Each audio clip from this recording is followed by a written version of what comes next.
Chapter 1 Beginning. With an unusual teacher and friends. Konohagakure was one of the strongest and most peaceful ninja villages. The sun was shining, and someone was running from a huge mob? Naruto was racing through the streets, running like a wild man. Behind him, a mob of both civilian and ninja alike was chasing after him. And by the looks of those weapons they were carrying, their intentions were not good. Now, normally one would ask why these mob was chasing a barely 5-year-old kid like he is the plague. This kid was the Jinchuriki of the nine-tailed fox, Kyuubi no Kitsune, who had attacked Konoha and had resulted in the death of a great part of the village, including the best Hokage, or leader that Konoha had ever had, Konoha's yellow flash, Minato Namikaze, 4th Hokage. Because of that, some people thought poor Naruto was the demon and decided to take vengeance into their own hands. Now, Naruto was no easy catch. Being repeatedly chased, the kid had an abnormal stamina and speed. He was able to outrun A and BU, which were the village elites. Still, he had bad luck with this mob, which was filled with some Sharingan and Byakugan users. You see, there are two major clans that people love to praise: the Uchihas and the Hyugas.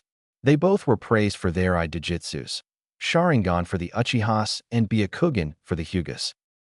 Byakugan allowed the user to see 180 degrees around himself, even past his own skull. It also allowed him to see far with a precision unmatched. It allowed one to see the chakra passages and the tenketsus. Tenketsus were points in the chakra paths that, if messed with, could make one person get his chakra cut or an augment in that region. Sharingan allowed a person to see chakra pathways, but not the tenketsus. Instead, it allowed a photographic memory. These two characteristics made the Sharingan a copy-eye, capable of copying all non-Kikei Genkai's techniques to be copied by a Sharingan user. In addition, the higher levels of Sharingan allowed the user to predict the enemy's moves before they happened, making them be one step ahead in battle. Finally, it allowed one to use Genjutsu just by looking at the enemy's eyes, making it a terrible technique. So, it was no wonder that Naruto was having trouble running away from these mob. He turned to the right, but no fair, a dead end. A very afraid Naruto turned towards the only way out of that alley to find that the mob had already gotten there. They smiled, seeing the poor child look at them in fear. "Time to pay for what you did, demon." Naruto stepped back. "What did I ever do to you? I don't know what you are talking about. Don't try to fool us. We know that this is all just your acting. You don't trick us, Kyuubi." In the distance, wearing dog mask, was an ANBU that was supposed to watch over Naruto. But he let the mob hit Naruto as they wished. "This is for what you did to Sensei, monster." The mob began to beat him up. Whether with simple fists or sticks, it didn't matter. Then one of them came closer and started to cut Naruto with a kunai. The pain was too much and Naruto fainted from it. Just as they were about to finish with him, half of the mob fell down. In its place stood a single ANBU wearing a weasel mask. He was looking at the crowd in front of him with an active and fully mature Sharingan. "You all are scum. I must eliminate all of you." Even the shinobi in the group didn't stand a chance, as that was one of the most powerful ninja of the village, Itachi Uchiha. He was a prodigy like no other and was already a captain of an ANBU squad. So, in a matter of minutes, they were all dead. Itachi grabbed Naruto and was surprised to see red chakra healing the wounds. Is Kyuubi healing him? But Itachi couldn't think about that now. He had to save Naruto. He was going to go to the hospital, but then remembered that there were people there that had tried to kill him before there. "I have to go to Sarutobi. It's Naruto's only hope." In Naruto's mindscape, Naruto woke up to find himself in a sewer-like place. He glanced around, hoping to find something, when he heard a voice. "Ha! You are awakened. Come, young Naruto, we have much to talk." Naruto went towards the voice to find a huge cage. He then saw two blood-red eyes looking at him from the other side. "Do you know who I am, Naruto?" KQBI asked a surprised and frightened Naruto. "Yes, and calm down. I'm not going to harm you. I'm the only reason you are still alive anyway." "But you destroyed the village. Why would you help me? And why are you on a cage? Where are we anyway?" Kyuubi was getting impatient with all his questions. "God, do you have to speak that loudly, kid? And stop asking so many questions, and maybe I'll answer you." Naruto went silent. Kyuubi sighed. "Good. Now about your questions. We are in your mind. And before you ask, I'm here because your fourth Hokage put me here. Impossible, he killed you. Kyuubi looked at him. No, idiot. If that was the case, you would be dead too. Anyway, he didn't kill me because he was unable to. Instead, he was able to seal me in you. That is why I am here and why I am in this cage. And since I'm sealed in you, I would die if you died. I don't want that yet. Now, on to the other matters. I want to make a deal with you. Wait, what about why you attacked the village? And this proposition of yours, how do I know I can trust you? God, not this again. Listen, hear the deal, and then you can ask your questions, child. Naruto shut up immediately. Good. Now the thing is, I don't want a weak host. That would be insulting. So I'm offering my teachings so you can become stronger and a summoning contract of the Fox clan. All I ask is when you are strong enough, you kill a certain someone for me, as part of my revenge. Now you can ask questions. Naruto thought for a while. Why do you want me to kill this person? And this seems a lot for me, but little to you, don't you think? Those are good questions, kid. Now listen here. By making you stronger, I'm making myself feared, so that is a win-win situation for both of us. Second, that man was the reason why I attacked Konoha anyway. You see, this man is called Madara Uchiha. He had developed a new level of Sharingan, and that made him more powerful than I thought. It gave him the power to control me. He made me attack Konoha. He is the reason I am in this jail. You help me kill him, and I'll be forever in your debt. Naruto thought about it and answered deal. Kyuubi then speaked, since you are having the opportunity, I'll have you know that foxes have a more natural affinity with fire and wind, though there are some that dominate the Kitsune arts, a set of magic powers and techniques that are very deadly. Now you have to wake up, the old monkey wants to speak with you. In the special infirmary, Naruto woke up to find himself in a white room smelling like disinfectant. Hospital. At his side, Sarutobi was sitting in a chair, smiling at him. Good to have you back, Naruto. Weasel was worried. Itachi saved me. I got to thank him for that. Sarutobi was taken a little bit back at this. How did you know that it was Itachi? He is kind to me even after Yinbyu time. I know the identity of all the Yinbyu that helped me. There is Itachi, there is Yugao and her team, and there is this guy named Yamaki. Then Sarutobi's eyes narrowed. What about a man named Kakashi? Gray hair, defying gravity, reading smut, wears a mask even when he is off duty. That guy never helped me before. He helped the mobs catch me faster. Sarutobi's eyes darkened. He does, huh? I'll deal with him later.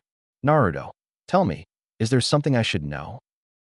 Naruto thought to himself, if I say I made a deal with Kyuubi, then old man will try to do something about it. He answered no, why? Maybe he didn't talk with Kyuubi yet. Let's hope so. Oh, nothing, Naruto. The doctors say you should be ready to go. A few minutes later, Naruto was walking through the streets, trying to avoid getting the attention of people. He then turned right in a street to find a couple of kids trying to kill a serpent. The serpent was green, with some patterns on her body. The intriguing thing was, 2 lotus flowers were on her head. I took the look from Kid Viper of the Secrets of the Furious 5. Hey, stop that, yelled Naruto, getting the serpent away. We are going to kill that snake. Father said snakes are evil. One of them said. Naruto looked at them. This is a serpent, not a snake. Learn the difference. How about we kick your ass? Then the serpents. Naruto looked around. There were 7 kids. He had no chance against them. So Naruto grabbed the serpent and ran away. At the forest, he stopped running and looked back. Long gone were those kids. He then put the serpent down. Go away, they can still find you here. The serpent looked at him, then bowed. Thank you for saving me. Naruto jumped in surprise. You talk? Yes, I belong to the serpent summoning clan. I came here looking for some flowers. I always liked the human world's flowers. But those kids tried to kill me. And you saved me. It was nothing, really. Still, I would like to give you something. I know. How about I let you take the trial of the serpent? If you pass, you can get the serpent's summoning contract and sign it. But I'm going to receive a summoning contract already. Can I have 2? The serpent looked at him, a serious expression on her face. Is it the snake contract? No, the fox's. The serpent smiled. Then there is no problem. Just stay there." Then the serpent went into a chanting, and symbols appeared on the floor. She then roared, summoning jutsu, the three judges. There was a puff, and smoke filled the place. Then 3 serpents appeared. The first one was red and had green eyes, flame-like dark patterns on his skin. The second one was black with red eyes, toxic symbols in green filled his skin. The last one was green with dark eyes, claw-like marks all over his body. The 3 of them were as tall as a horse, and they were as large as Naruto himself. "By the order of the serpents, we are the 3 judges," the 3 said as one. "I'm Rathamantes, judge of pain, master of the burning fawn," said the first serpent. "I'm Ayakos, judge of fear, master of the poison of nightmares," said the second one. "And I'm Minos, judge of despair, master of the stare of broken will," said the last one. "It is time for the trial of the serpent," said the 3 as they looked at Naruto. "What do I do now? And what is this trial?" asked poor Naruto, a little afraid. "Do not fear, child. All we need is for you to fill this cup," said the Rathamantes as the Ayakos showed a golden cup on his tail, "and fill it with a bit of your blood. Then we will drink your blood and see your past. We will judge your life, and then you are going to trial." Ayakos continued. "Should you fail one of us," completed the Minos, "you shall face our most prized weapons." If it was Rathamantes, the burning fong which gives you the worst painful experience you will ever feel. If it is Ayakos, the poison of nightmares which will turn you into the biggest coward, forced to live in eternal fear. And if it is me, you will face the stare of broken will, forever condemned to live in despair. Are you ready, Naruto? Naruto was about to step back and refuse, when he heard a voice in his head, "Don't. This is a golden opportunity. Just take it, kid." "Kyuubi? I didn't know we could talk in my head." "You couldn't. I just decided to create the mental link to help you with training in situations like this. Accept it. You will pass for sure." Naruto decided to accept Kyuubi's advice. He then showed his hand, and, since he didn't have a knife, he bit himself and the blood fell on the cup. Once it had enough for the test, the 3 serpents each drank their part. Once they did, their faces were a mask of rage. They then said as one yet again, "It is time for the trial." Rathamantes went first. "Your pain knows no boundary. Whether physical or psychological, you have suffered in both ends far too much. I deem you worthy." Ayakos went next. "You have faced a fear that you could not. That fear made you an everlasting speed demon, making you stronger. You evolved from your fear. I deem you worthy." Minos went last. "Your despair is far too much to describe. I fear that I never saw such life before, and yet you keep going sane. I deem you worthy. By the power invested on us, we now give you permission to sign our contract and to ask 3 questions right now." As the 3 said that, a huge scroll appeared in the floor. "Okay, first question. If I want, can I summon you 3 to battle?" Rathamantes went first. "You may, and we will assist you. Not only are we the 3 judges, our powers and techniques make us a formidable ally. However, you should only call us as last resort. We are not for mundane duties. You have 2 questions left." Naruto thought for a while. "If I wished, could a serpent stay here indefinitely?" Ayakos answered, "Yes, but only one. You would have to talk with the boss of the snakes and ask for that to happen to one serpent. This one would be called your summon guardian, and even if she lost all its chakra, it would remain in this realm unless you say otherwise. This happens with all contracts. You have 1 question left." Naruto then answered, fearfully, "I already asked this to that serpent, but can I have more than 1 contract?" Minos went last. "Yes, but only 2. For that to happen, you would have to sign 1 contract with blood from one hand and the other form blood of the other hand. Then, when summoning, you use the hand which you took the blood from to summon the creature from that contract. We must go now. Farewell, Naruto." And with that, the 3 were gone, leaving Naruto with a huge scroll and an ecstatic little serpent. "You did it. You did it. Finally, we have a summoner. Could you stop cheering and help me sign this? And what is your name, by the way?" "I was named after another slithering creature. I'm Viper, at your service. Now, to sign this, you must write your name in blood from one of the hands, and then put a handprint with your blood as well. This is how you sign any contract." Naruto nodded and signed the way he was told. Then he asked Viper, now what? Well, you should summon the boss, but that could be complicated. So I'll do something else. Before Naruto could do anything, Viper began to chant again. New symbols appeared on the floor. She then whispered, reverse summoning jutsu. Naruto felt himself being pulled from the ground and felt like he was being taken somewhere else. In the snake's forest, Naruto fell on something soft, which he recognized as grass. He looked up to find himself in the forest. He looked around, and a great number of serpents was looking at him, pointing and exclaiming, "Isn't that our new summoner?" Then a huge serpent appeared. The size of it was colossal. Think about Orochimaru's 8-headed technique size. He had brown color with blue eyes. He also had a white mustache that fell on his side, Viper's father in the same film as the above. I heard about you, Naruto. I am Shirtung, boss summon of the serpents. You impressed the judges, which is a hard thing. But I wasn't expecting you this early here. Then Viper went to her father's head and whispered in his ear.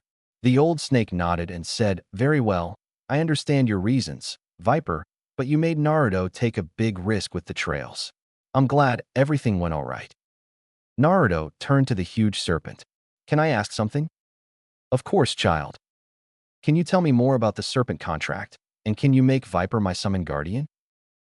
Shirtung was surprised by the request. Don't you wish another serpent? She is still young. Yes, but that is why I want her, because I want a close friend that may grow up with me as I go. If we do that, we will work better together. Shirtung thought about this and nodded. Very well. The serpents are a bit like the snakes in terms of techniques we allow our summoner to have. With the exception of, while snakes can swallow objects and keep them in their stomachs, we can't. But we do have an advantage. We can use elemental techniques, being our elements earth, water, and thunder. Naruto nodded. Then he raised himself up. I must go now. Time to sign yet another contract. Shirtung couldn't resist to ask, which contract it is, Naruto? The foxes. Ah yes, they were old allies of ours. There will be no problem then. Naruto was glad Shirtung had said that. With a wave of goodbye, he was back into the normal world. In the human world, he raised himself from the ground as he once again had fell face first on the floor. Okay, Kyuubi, I'm ready. Good, you shall see a scroll appear out of thin air. And as he said that, Naruto saw a huge scroll appear out of thin air. He grabbed it and made the same thing as he did with the last scroll, except with his left hand. He then asked Kyuubi, now, how do I summon? It's easy, just do these hand signs. Kyuubi then showed him the hand signs. Hit the floor with the hand of the creatures you want to invoke and say summoning jutsu. As you meet the clan, you get to learn their names. So if you want a specific summon, you can just do the same thing as before, but saying the name of the summon you want in the end. That is it. I thought I had to chant something like Viper did. No, serpents have to do it because they can't do head signs. For you, it's different. Okay, thanks. Naruto then tried, summoning jutsu. There was a puff of smoke, and a small red fox appeared in Naruto's front. I was expecting something bigger. I wasn't. You are still young, you still need practice. For a beginner, you did terrifically well. Thanks. Naruto then turned to the young fox on the floor. Hey, what is your name? Hikari, sir. You must be my father's host. I will follow what you tell me to.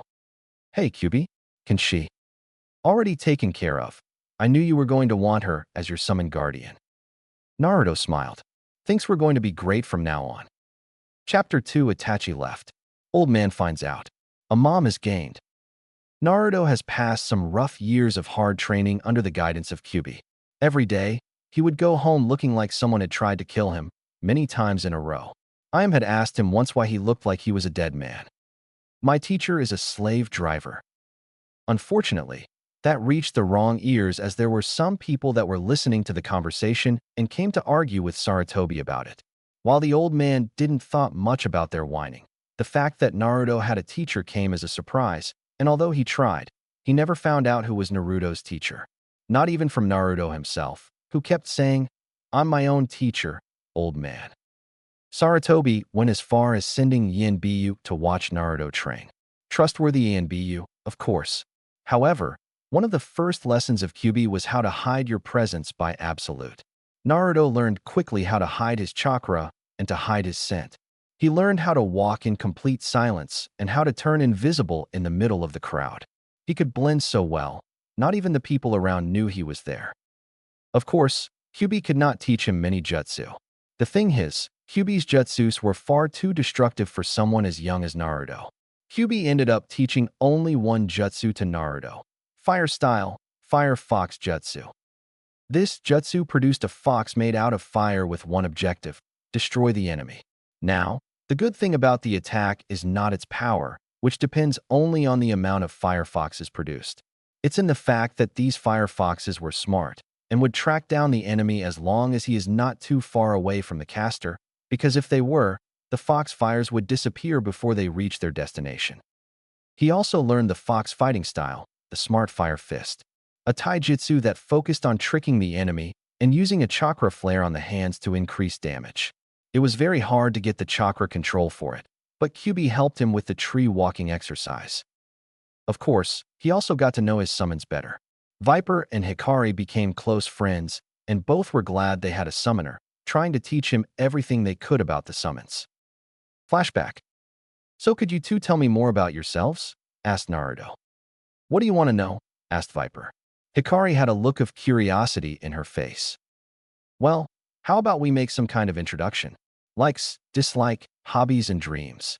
I go first. My name is Naruto Uzumaki. My likes are you two for being my friends: Kyuubi-sensei, Old Man, Ichiraka Ramen, Itachi, who is a brother to me, and the ANBU that actually protect me. My dislikes are a one-eye pervert by the name of Kakashi, because the guy always helped the mobs find me. Most of the Uchiha clan except Itachi, because they are a bunch of stuck-up assholes. The Hyuga clan, because they treat their own family like they are filth. The rest of the ANBU and the council, because they are always trying to get me killed. My hobbies are training, pranking, and run from mobs. My dream is to be the Hokage one day so that I will be respected by all. Viper looked at Naruto in the eyes, then said, in a quiet voice, Naruto, you should quit that dream if those are the reasons. If you seek respect, you must earn it. A position will not give it to you. Work hard and prove everyone is wrong about you. Naruto looked at Viper in shock. Then he smiled at her. Thanks, Viper. Maybe you are right, but I'm still going to do it. I am going to be the Hokage, because if I can be it, then I will be proving them all wrong. Viper smiled. Hikari felt a bit left out, so she decided to go next. Okay, my name is Hikari. My likes are Naruto, because you are our summoner, Viper, because she is a good friend, Kyuubi-sama, because he is a symbol of respect for the foxes, beefs, and the kitsune arts. My dislikes are dogs, because they don't know their place, carrots, they taste awful, and anyone who threatens foxes. My hobbies are learning the kitsune arts, grooming my fur, and make dogs look stupid. My dreams are to be the clan boss one day. Naruto nodded, but was curious. What kitsune arts do you know? Well, I only know the mystic arrow and the flame wheel. I am still learning, said Hikari, a little embarrassed. Hey, that is more than the techniques I know. I only know the summoning jutsu. So how do they work? The mystic arrow is a chakra-made arrow that flies from my mouth towards the opponent. The flame wheel is actually a tricky one, because there is no flame. It is actually raw chakra that flows around me as I run to strike an opponent. These are the bases for other moves in the kitsune arts. That is awesome. What about you, Viper? Viper had been hearing the conversation patiently, a thing that was just her image. From the three, she was probably the most patient with someone. Of course, if she gets excited, there is a roller coaster and you are in for the ride. Well, my name is Viper. I like Naruto, same reason, Hikari, same reason, the serpent-style taijutsu, which I'm learning, my father Shirtong, because he is my role model and I want to be like him. My dislikes are snakes. They give us a bad reputation. Sake, it's just awful and twists with one's head, and anyone who threatens serpents. My hobbies are learning the three sides of serpent teaching and the history behind the three judges. My dream is to learn the three fields of the serpent and take them to perfection. If I become the clan boss one day, then I will wield the title with honor. Naruto narrowed his eyes. What are the three fields of the serpent? Well, if you take the three judges as an example and their prize techniques, maybe you will get it. Rathamantis as the burning fong, which is his fangs covered in fire, and he strikes the person, seeping liquid fire through one's body. That is a ninjutsu, and it is the first field of the serpent. The second one is Ayako's and the poison of nightmares. I think this one explains itself. Poison. The last one is minus and the stare of broken will. It is an illusion that breaks the will of the victim, so the last field is Jinjutsu. Now a serpent has to know at least one of these fields, but the higher ranks know more the one or have them developed. My father is all of the fields in a mastery level. That is why he is the clan boss. Naruto nodded to this, then smiled. You guys have such cool families. Both Hikari and Viper giggled at his comment. Flashback end. After that, Naruto stepped up his training to become stronger. He wanted to keep up with his two friends, but the lack of jutsu annoyed him a bit. Viper was the solution. Flashback. It was one of those days that Hikari was not there, busy learning the Kitsune arts, so Viper was left to watch out for Naruto. She saw how he ran in circles at a speed that was impressive for his age, but she could see something was wrong. He was frowning more than usual. Of course he already did when he talked with Kyuubi on his head, which she thought it was cute. But now, it seemed like there was something bothering him. So she decided to talk with him. She rose up and slithered through the grass towards him. When she reached him, she started to make her way up his right leg to reach his right shoulder. Naruto was so used to it, he didn't even tremble. She looked at him in worry. What is wrong, Naruto? Naruto sighed. He knew he had no chance of lying to the serpent. She was far too smart to fall on his lies. So he decided to tell the truth. Kyuubi said that most of his jutsu are too powerful for me to use. I only learned one. And then there is the fact that you guys are learning cool stuff, and I'm not. Viper was in shock. Naruto was jealous of the both. Well, sure, only foxes could learn the Kitsune arts, but that doesn't mean that he couldn't learn from the serpents. Naruto, I think it is time we visit my father again. A chanting later, they were at the serpent's forest. As before, Viper's father appeared again, this time a look of curiosity on his face. Again you come, Naruto. What do you seek from here, boy? Father, Shirtung turned to Viper. Our summoner wants to learn the special jutsu of our clan. Shirtung was surprised. Does he now? Well, let's not keep our summoner waiting. Bring in the scroll of the summoner. 3 serpents appeared with a big scroll on their back. Naruto picked it up and opened it, reading the first move, Serpent's Fighting Style, Slithering Fist. A bunch of drawings were there, showing the style as the scroll explained it. He also found techniques like this serpent hand, which made 4 poisonous serpents appear out of his arms. He looked at Shirtung. What is all this? This, my child, are the techniques our summoners can learn. Various techniques in ninjutsu, jinjutsu, taijutsu, and even in other fields. But you are too young to learn them all. As he said that, Shirtung opened the book in the 4th page, the Snake Eye Jinjutsu. You can learn up to this page for now. When I decide you are ready for another bit of the scroll, I'll tell you another page limit, and you may learn until there. Naruto nodded, glad to learn something more. He started attacking the scroll with a passion, trying to read as much as possible. Flashback end. Naruto learned the fighting style, the serpent hand, the paralyzing fong, which was a taijutsu move that would make one strike paralyze the enemy temporarily, and the snake eye jinjutsu, which would create fear on the enemy who looked at his eyes. But nothing prepared him for that night, the night of the Uchiha massacre. Flashback. Are you sure I can rest today?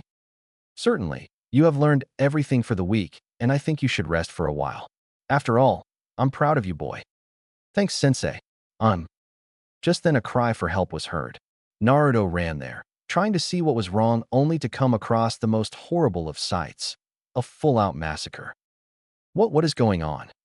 He saw Itachi kill yet another person. He suddenly realized he was killing Uchihas.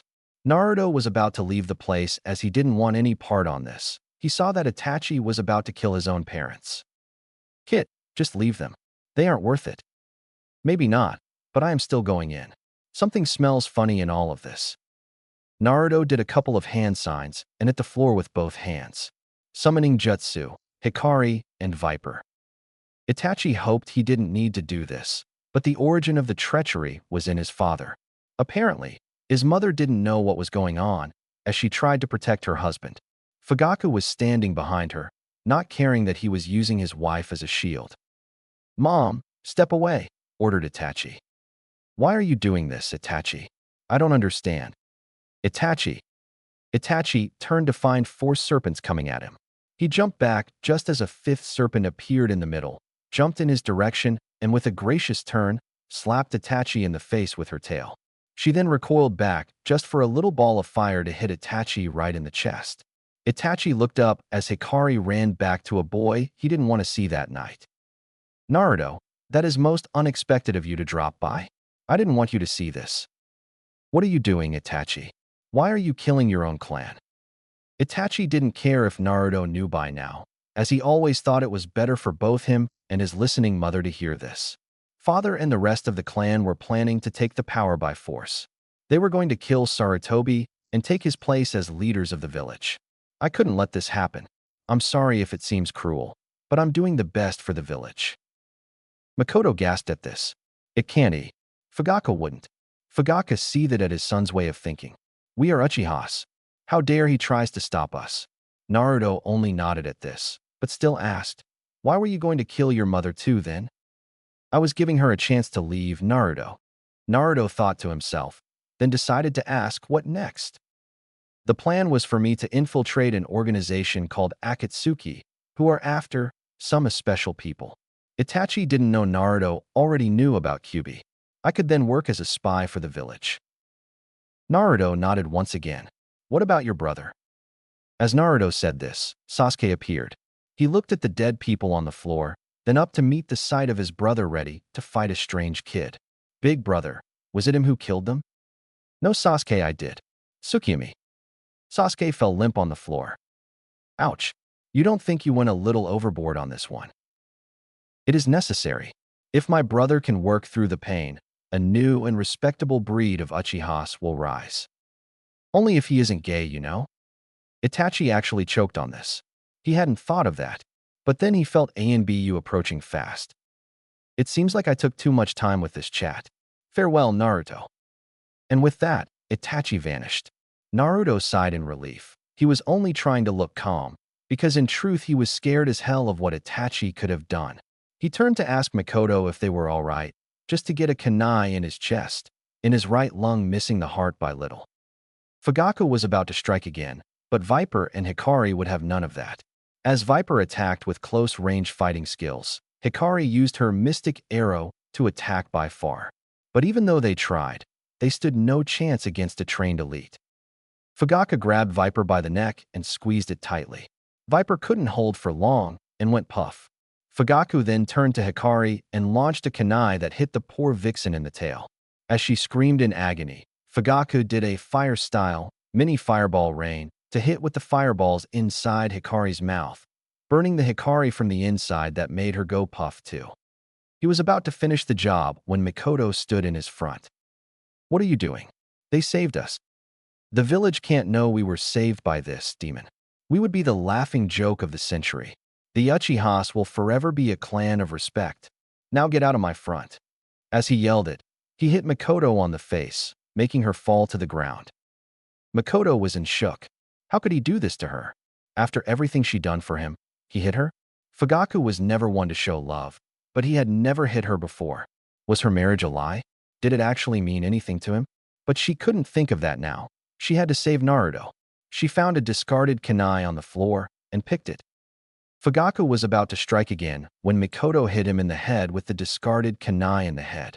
Who knew that after all this years of yelling at Itachi to never leave his kunai laying on the floor, she would actually be grateful for he never following her advice.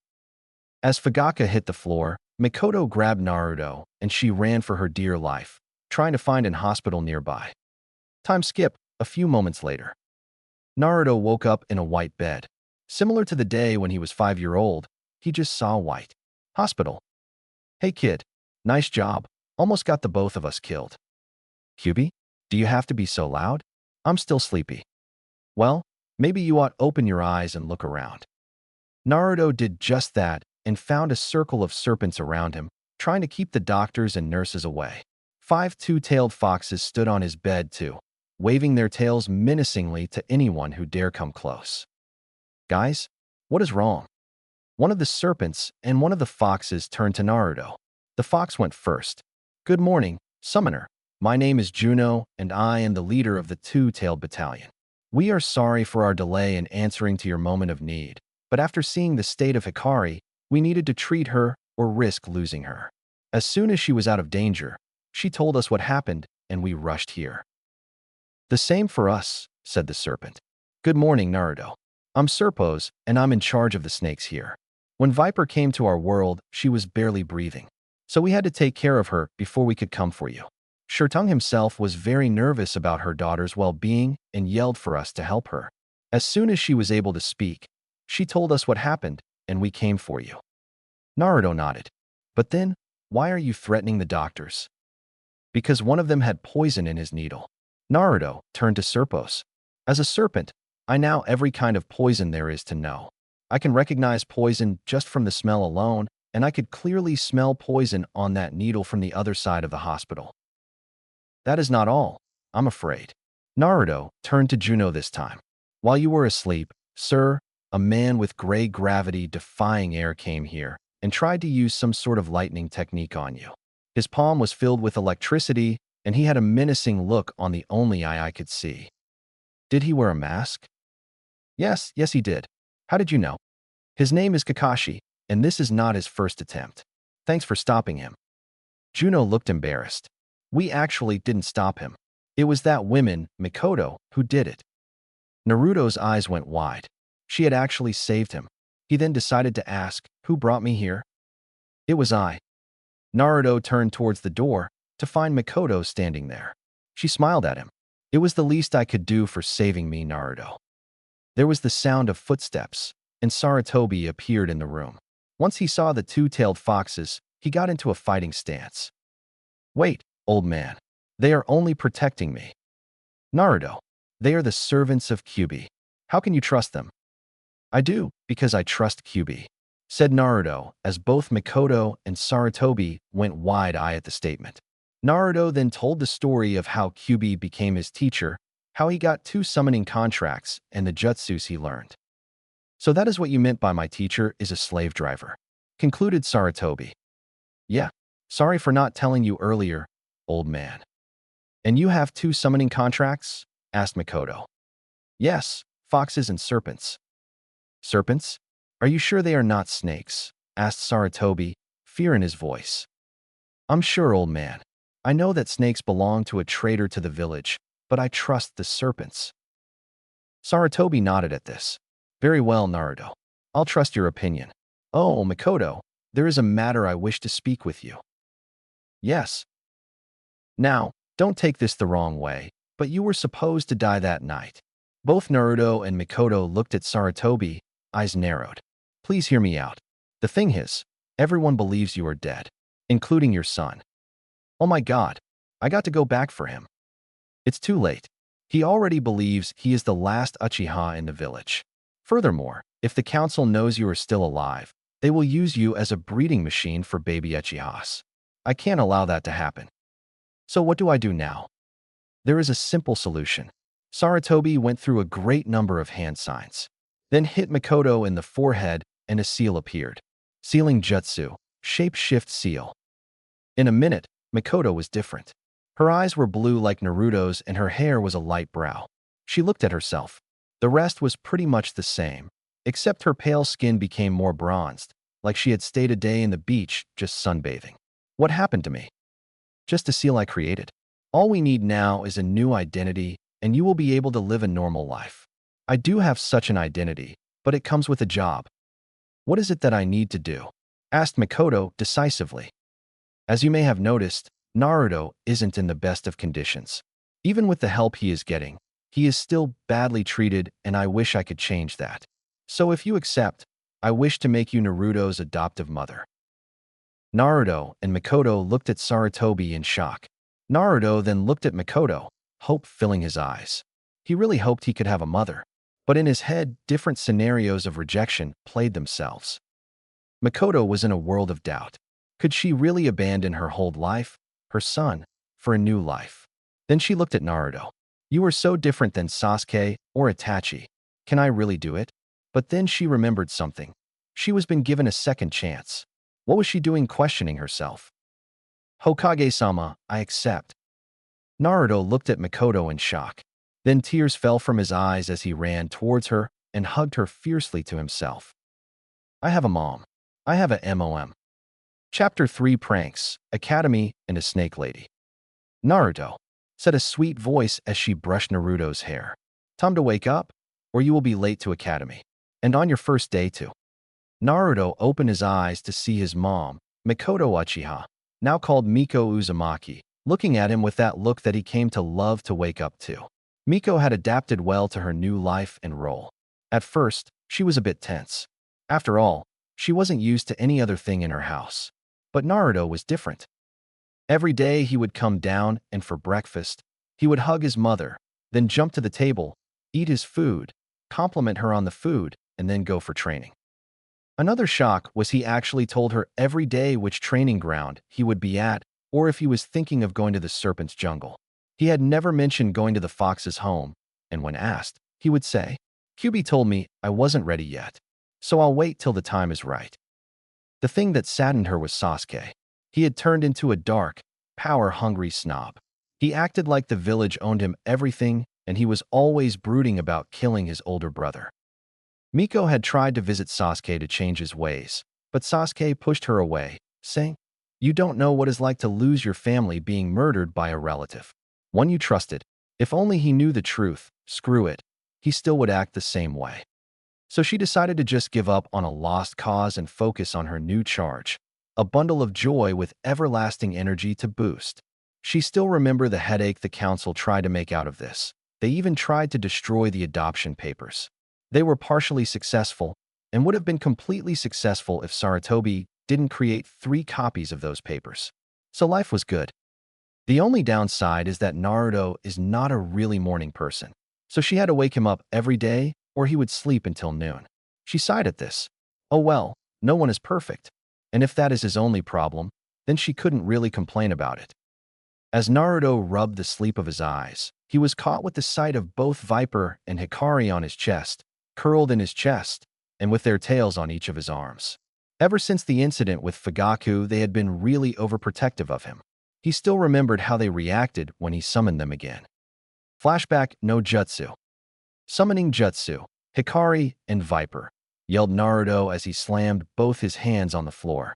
He was at home, a day after he was out of the hospital, and he decided to call them out since it seemed like they were avoiding him. There was a huge puff of smoke, then both stood there. They looked at Naruto, tears in their eyes. They rushed towards him and enveloped him in a tight hug. Girls, what is wrong? Why are you crying? Forgive us, Naruto, sobbed Viper. We weren't strong enough and we were defeated by that man. We let you down. We were overconfident in our skills. Continued Hikari. He attacked us on our weak spots. We are sorry we failed you. Naruto went wide-eyed. They thought they had failed him? Girls, he was an elite trained ninja. We were no match for him. If anything, you were awesome by standing up to him. Mikoto told me everything. I was the one that was nailed with a kunai on the chest. Both were about to protest, but Naruto silenced them. Look, we were overconfident, and we paid the price. Let's not repeat the same mistake, and we will be fine, okay? They both smiled at him and nodded. Good. Now let's go. I'm itching to get back at training. Flashback end. So after that, Naruto went back to training with Hikari and Viper on his side. They were inseparable now, and a terrible pranking force in Konoha. Their skills were feared by every ninja, because no one knew who they were going to prank next. Strangely, though, only people who ever done wrong to Naruto got pranked. The others were always safe from them. There seemed to be one who was always it with something, Kakashi Hatake. The guy had once appeared with pink hair and another with no hair. Then there was that time that Kakashi's clothes just erupted in flames in the middle of the market. And who could forget about the day when his shampoo was exchanged by essence of fish? He was attacked by all the cats of Konoha in the same day, including Tora. The best one, however, was one day when Naruto did the unthinkable. It started with a normal day, until a high-pitched scream was heard. When the ENBU reached there, they saw Kakashi on the floor, eyes widened as his book fell on the floor. But it wasn't his normal book. No, It was gay porn. Kakashi could never prove it was Naruto, but knew it was him. It could only be him. Naruto grinned as a new prank came into mind. He saw the clock, 7 o'clock. Plenty of time to do it. He whispered to his two partners, and the three grinned. This was going to be a blast. "And what are you planning to do today?" asked Miko while still preparing breakfast. "Better yet, who will you prank today?" Kakashi again. She actually hated the guy just as much as Naruto did, because the prick had tried to use his Sharingan to get a view of her naked. But Naruto was getting home at that time and warned Miko about him. Let's just say that he deserved every bit of pain she inflicted on him. "Nah, he is out on a mission. I'm going to go after the Hyugas today." "Very well. Remember they used the Byakugan at 9 o'clock, 11 o'clock, 1600 hours, and 1800 hours. Other than that, it shouldn't be a challenge to you." Naruto grinned. Miko knew everything about the village defenses because Fugaku would sometimes leave the papers about it around the table and she would read them. "Thanks, Mom. I promise I won't be caught." "I hope so." Maybe it wasn't a good idea of a mother to give this kind of incentive to Naruto to do pranks, but these had a lot of advantages. 1. It promoted his stealth abilities. 2. It forced people to revise their defensive systems so they wouldn't get pranked, which would lead to a more protected village. And it was funny as hell. Naruto ate his breakfast, kissed his mother in the face, and then ran to his bedroom to get changed, hoping to start his plan before it was time for the academy to start. He went to the wardrobe and grabbed his new outfit. After seeing his clothes once, Mikit had trod them away with the help of Hikari and Viper. His new clothes were an orange jacket with dark flames on the bottom and a green viper dancing in the back. He also wore a black muscle shirt with the kanji for serpent in green and fox in orange, both on the chest area. He wore some black pants and black combat boots. "Girls?" asked Naruto as Viper slithered rested on the inside of his jacket, where she could attack from any of Naruto's sleeves, and Hikari jumped to his neck, circling it, and then settling down, looking like a furry scarf. "Let's go. We got a meeting with the Hyugas." 30 minutes later, outside the Hyuga mansion. "This is Fox. Everything is ready on my end," said a feminine voice through the radio communicator in Naruto's ear. "This is Serpent. I'm ready too." "Okay, this prankster. Start plan in 5, 4, 3, 2, 1, go." All hell broke loose as chickens, ducks, and geese filled the halls of the Hyuga mansion. The Hyugas were still sleeping except for the branch house, with whom Naruto actually sympathized and always warned before the pranks. As the main house was coming out of their bedrooms, they never noticed that their clothes had a strange glister on them. They only noticed when they came outside and the feathers started to stick to their clothes. Glue. Their clothes were filled with glue, and with all the feathers in the air, everyone was doomed to become giant feather balls. The only ones that escaped this were, once again, the branch house, Hinata and her sister Hanabi. The branch house was warned and had avoided the main house corridors. Hanabi and Hinata were lucky because they had woken up sooner than the others to train earlier. Naruto, Hikari, and Viper laughed as they saw their handiwork. It was brilliant. The perfect plan put to action. "This was priceless," yelled Viper between laughs. "I know. I never had seen so many feathers on a human before. Maybe they are a new breed," joked Hikari as she rolled on the floor. Naruto whipped a tear out of the corner of the eye, then froze as he looked up. "Girls, we better run now." Both looked to find all the main house looking at them. "Yeah, we better go now," said Hikari as she started to step back slowly. "I agree. See you around," said Viper as she slithered back. As if someone had ringed a bell, everyone started running. Ones to save their lives, others to avenge their honor. It was how many people woke up by the yelling of both sides of the run. There was, however, one person that watched the run with interest. That person was Anko Mitarashi. She was bored and with nothing to do because the Hokage didn't have a mission for her today, unless she wanted to do D-rank missions. Yeah, right. As if she would be caught doing that shit again. No way. But just as she was about to go for Dango, trying to calm herself, she sees a kid with a bunch of geese in cages. She was actually admired as to where he got the geese, but when she saw what he had done with them, she had actually rolled on the floor. The kid was a genius. Now he was outrunning all the main Hyuga. This kid is fast, and he doesn't seem to tire anytime soon. And he is smart, if he was able to prank the Hyugas. Interesting. Maybe there is some hope for new ninjas in this generation yet. Let's see what he does next. A few minutes later, at the academy, the teacher looked at the class. He loathed the day he had lost that card game at the beginning of the year. Because of that, he got the worst year, the first one. Irika was a lucky son of a bitch. He got the last year, the easiest one. As the teacher was calling the names, he noticed the name Naruto Uzumaki on the paper. He decided to go right past that one and call for the next one on the line. Once he was done with the calls, he was about to just put a miss in Naruto's paper when a shadow appeared over the him. "Teacher, why didn't you call my name?" asked a voice he didn't want to hear. The teacher looked up to see Naruto standing there, on top of his desk, and looking at him with a face that outright told the teacher, "I know what you were doing, and I don't like it one bit." The teacher started to seethe at the sight of him. "Get out of here, demon. Your kind is not welcomed here." Naruto nodded. "Fair enough, just a question though. What do you want? Are you allergic to serpents?" The teacher raised an eyebrow at the question and the innocent tone that was asked with. This wasn't going to end well. "Why do you want to know?" "Because you are about to get bitten by one." Surprise. As Naruto said that, he raised his sleeve and faster than the students could see, Viper had come out, bitten the teacher in the neck, and went back inside the sleeve. The teacher yelled in pain, then started to feel dizzy. A few moments later, the teacher woke up to find himself tied to a post. He had his mouth stuffed with something, and when he looked at what it was, he almost vomited. His own underwear. He was completely naked, in the middle of the street, with his unmentionables on his mouth. People around him would stop, outright laugh at him, and then just leave. There was a sign over him that said, "Don't look at me. I'm just married to this post, and we just had but sex." Suffice to say, that only made people laugh more at the poor Chunin. The culprit was nowhere to be seen. Naruto had decided to go eat after the prank he had just played. Just as he was going from rooftop to rooftop, he was complimenting Viper. "Congratulations, Viper, your poison is really great, you know? It's just a sleeping poison, nothing much. But I am proud of it, too," said Viper, glad she was being praised. "Hey, I helped you carry that idiot and tying him up. Don't I deserve a compliment?"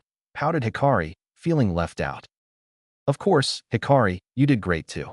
You shouldn't be jealous, though. I like the both of you the equally. Never forget that." This made both blush. Then both looked at one another, and in a gestural language Hikari said to Viper, "We will talk about this later." Viper nodded.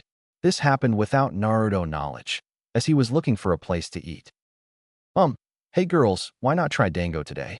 It might be good to try something new," asked Naruto as he was coming close to a dango restaurant. They both nodded at his suggestion, and they entered the dango restaurant. The problem was that Naruto never had dango in his life, so he was kind of undecided about what to order.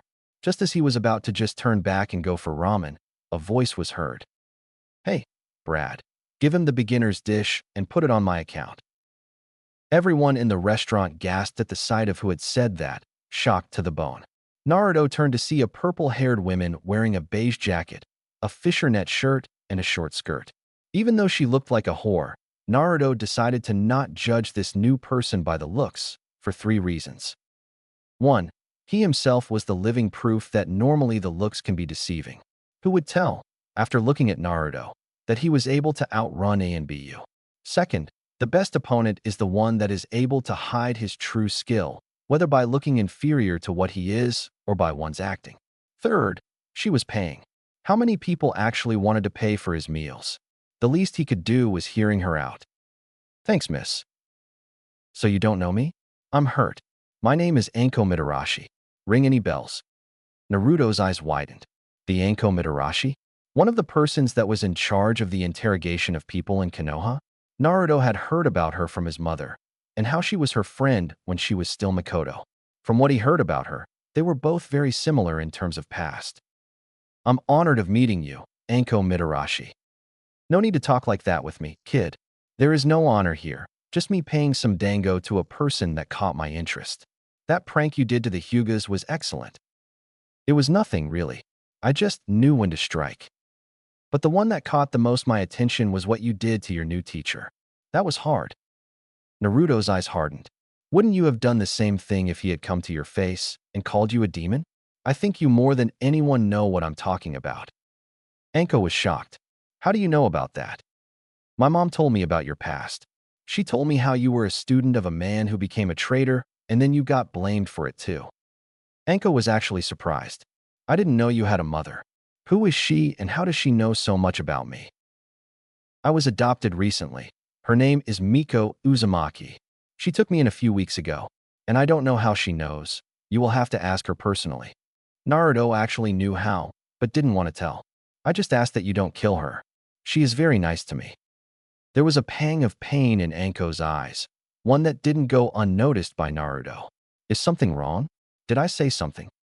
No, I just used to really like this woman, Mikoto Uchiha, but she died a few weeks ago at the hands of her own rampaging son. She was a very close friend and one sexy bitch. The name is very close to Miko, so forgive me for my reaction. No need for that, said Naruto. I understand. Anko's smile came back. So kid, if your teacher isn't going to teach you, want a hand on that? Naruto looked at Anko in the eyes. What? I asked if you want me to help you learn what the academy should teach you. Mind that you will have to be sometimes without me, as I have missions too. So what do you say? Naruto was shocked. Why would you help me? Anko shrugged. Because I like your pranks, and I have been bored. Besides, don't expect me to go easy on you. Naruto laughed at her silliness. I wouldn't want it any other way. Oh, by the way, what is the beginner's dish? It's a dish with a dango of each kind. That way you can try and see if you like any of them. Naruto smiled. He had a feeling that this teacher was the right kind for him. As the dango came, Naruto offered some to his teacher, and then both started eating their meals as they discussed their plans for the new training. Hikari and Viper would steal some food in the middle of their talk. Anko finally noticed the serpent, and her eyes went wide. The serpents? But I thought that the contract was lost. It was, but I saved one of the members from death, passed the trial of the serpent, which I will not talk about, as each summon as their own, and got permission. Anko then noticed the subtle movement of Naruto's scarf. What about that, Einstein? Hikari is my second summon, answered Naruto as Hikari showed her head. She belongs to the Fox clan. Anko whistled. I didn't know you could summon two clans. As Anko said that, she thought to herself must be Kyuubi's doing. So let's get started. Anko grinned. When I'm done with you, you will wish you had never said those words. Time skip. That night, Anko was really impressed with her new student. They had used the morning for physical training and sparring, and it was only her experience that allowed her to pass trough without a beating. Seriously, the kid had the skill and two unpredictable styles of fighting. Then they used the afternoon to check what jutsu he knew, and she was shocked that he knew some clan jutsu already. Of course they were the basics, but still, that is when she realized he didn't know the three required by the academy. So she passed the day teaching Naruto the henge. It was actually a surprise to find he had such a good chakra control, which he answered by saying that was one of the first things he trained in his life. He had gotten the henge by night, and even made a variation that Anko, though it was both humorous and hot, the sexy jutsu. Such a hot girl in Anko's front was not good for her blood flow, as she was losing rivers of it through the nose. Anko was a proud bisexual woman, and she was never shy about her sexuality. So she actually went and grabbed the boobs of Naruto, thinking that it would just puff, and she would be left with Naruto again. The incredible thing was that it was a real transformation, making Anko wonder what else this kid could do. Of course, by then, Naruto was already freaked out. She explained as just checking if it was a real transformation or a henge. But now, it was dark and the kid was panting on the ground. You did well, kid. Thanks, sensei. Sensei? Yeah, you are teaching me after all, so the title suits you. Not really, kid. It makes me feel old. They both laughed, then the kid said, Hey, want to spend the night with us? I'm sure you might find a surprise or two. Anko was a very curious person, so when he said that, it was like seeing a fish bite the hook. All right, Buster, let's see what surprise you have there. They waked together towards Naruto's house. Hikari and Viper had left to train in their clans, so they walked in silence.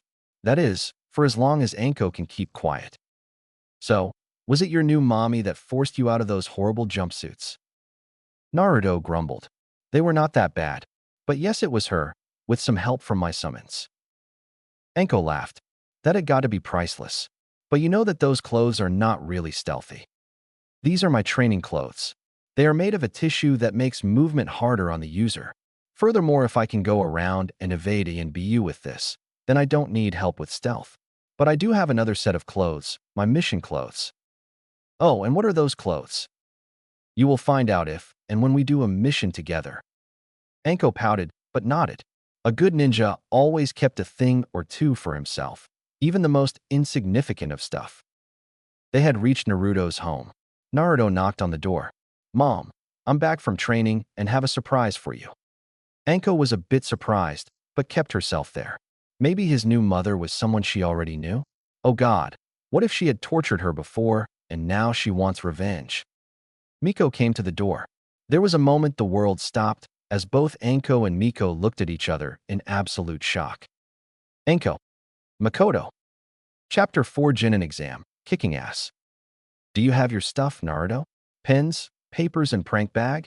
Asked Miko as she helped Naruto with his stuff. Mom, I prepared everything yesterday night while you and Anko didn't let me sleep with your moans and yells.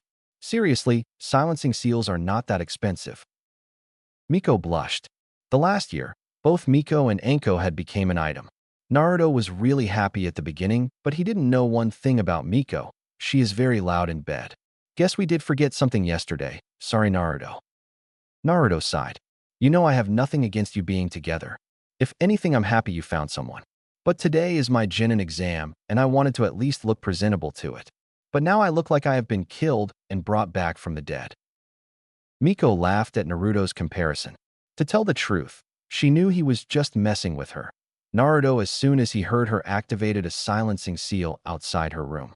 She knew because she found it activated in the morning. Plus, Naruto looked well-rested, just acting to tease his mom.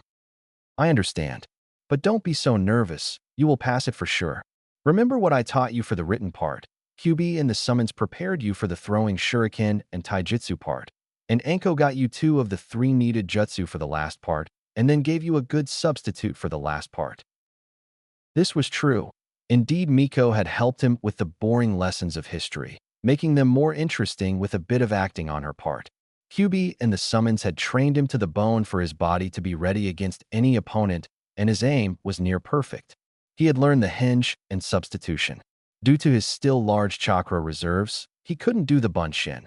But he learned from Anko a nice technique from the same family of techniques, Kage Bunshin Jutsu. He was so good with that one it became one of his favorites. Okay, see you when I am Rookie of the Year. I know you will be, but don't boast about it so loudly. You will demoralize the other kids, joked Miko. Naruto then smirked, made a cut in both his hands, then a bit of hand signs later. Summoning Jutsu, Hikari, and Viper. Hikari and Viper appeared on his front. She took their original positions, Viper inside Naruto's jacket and Hikari around his neck. But not before they had looked at each other significantly. They did have that talk. The talk. So, Hikari, care to tell me why you were blushing the other day? Asked Viper, pointing at Hikari. Guess for the same reason as you, Viper. Face it, we like him really much. He is kind, loving, and caring. But he is also funny and smart, with all those pranks he plans. And he is very protective of us, and, oh, there is too much to tell. Viper nodded. Yes, there is. He keep us going and inspiring us to be better, but at the same time he works hard to improve himself. One cannot help but to fall for him. They both sighed, then looked at each other. Does this mean we will have to fight for him? Asked Hikari, not liking the idea. No, there is only one thing we can do. We will have to wait for Naruto's choice. The one he chooses will have to do her best to make him happy. That is all. What if he chooses someone else? Viper was in thought about this. Then we will make sure that that someone is one that can make him happy. That is all we can do, Hikari. Hikari nodded at this. Then both returned to their trains, trying to get stronger for the guy they love. Talk end. Good morning, ladies. I hope you are ready to kick ass. Do you need to ask who said this? Of course we are. We are so going to leave those Chunin on the floor, yelled an excited Hikari as her tail wagged. I agree, said Viper, equally excited. This is what we have been training for, to be the best. Then let's go. At the academy, everyone was talking loudly, some saying they would pass, others nervous that they would fail. Sasuke was seating at one side with all his fangirls in seats near him. And is that a fanboy? No, it's Sakura yelling at Ino again. In that moment, Naruto entered the room. Everyone turned to see the new kid, admired about his looks. These were some of the thoughts. Who is the new kid? Better show him I'm top dog. Who is TT the new KK kid? Humph, he is nothing compared to an Uchiha. Just another wimp to bite the dust. Whoa, he is hot. Maybe more than Sasuke. You win forehead. You have Sasuke. The new kid is mine. Well, he is cute, but Sasuke is hotter. Buzz interesting. He might be the strongest in here. Asterisk Buzz asterisk yes. I have to watch this one closely. Troublesome. A super kid just entered the room. And what is with the fox in his neck and that? Is that a serpent? I wonder if this kid will accept the eating contest with me? Most of the girls were looking at Naruto with hearts in their eyes. Viper and Hikari seethed at this. Most of those bimbos won't even make genin. The two thought at the same time, stop looking at my man. Naruto looked at the kids around, trying to see where he should sit down. He found an empty spot near Sasuke, but ignored it. He saw another near a kid with black sunglasses and a high-collar jacket. An Aburame, quiet but smart. The type of guy I can sit down next to. So, to the shock of all, the new kids sit near Shino. They were quiet for a while. Then Naruto extended his hand. I'm Naruto Uzumaki. May I know your name? Shino raised an eyebrow, then said simply, and without acknowledging the hand, my name is Shino Aburame. Naruto then made a goofy face. You know, when one has his hand like this, you are supposed to shake it. Shino was surprised. Naruto knew he was an Aburame and still wanted to shake hands with him. Shino smiled. Maybe there was hope for a friend. He decided to do a test, and, as he shook Naruto's hand, he slipped some bugs into his hand. Naruto laughed. Those tickle a bit. So this is the type of bug that Aburame use, said Naruto as he looked at his hand. Shino smiled behind his collar. Now he knew this kid could be a friend if he wasn't disgusted about his bugs. These are the basic ones. However, from my clan, one can choose different animals to form a hive in them. My uncle is killer wasps. Really, that is so cool. The only downside is they eat your chakra a lot, don't they? Asked Naruto. One gets used to it, replied Shino. Can I ask why you don't seem disgusted by my bugs? It's not bugs that bother me, answered Naruto. People are sometimes far more disgusting than any animal can ever hope to be. Shino nodded at his logic. Coming from the Aburame, logic was an essential thing, and his was correct in every sense and form. Just then, a kid with a dog in his head got in front of Naruto. Naruto didn't even blink. Could you move? You are blocking the light. You think you are good, but in here, I'm top dog, got it, yelled the kid. Naruto looked at him, then looked up. Could you keep your pet on a tighter leash? He is a bit annoying. Everyone laughed at this. The kid looked at Naruto. What did you say? Hey, if the problem is that you are top dog, I can get you neutered. Simple and fast. Everyone broke down laughing. The kid looked at Naruto, then smiled. Never heard that one before. I like your style, man. Name is Kiba, and the little guy over me is Akamaru, said the now identified Kiba as he extended his hand. Naruto shook it. Naruto Uzumaki. Nice to meet both owner and pet, whatever way the thing works. Kiba laughed at the joke. You are not that far from the truth. In the Inuzuka clans, both dog and human take care of each other. So at some times, he is my owner. Naruto laughed at the information while Shino sniggered at Kia. Just then, Irika came in the classroom. Okay, people, let's all sit down so we can start the written test. After that, you will meet Mizuki outside.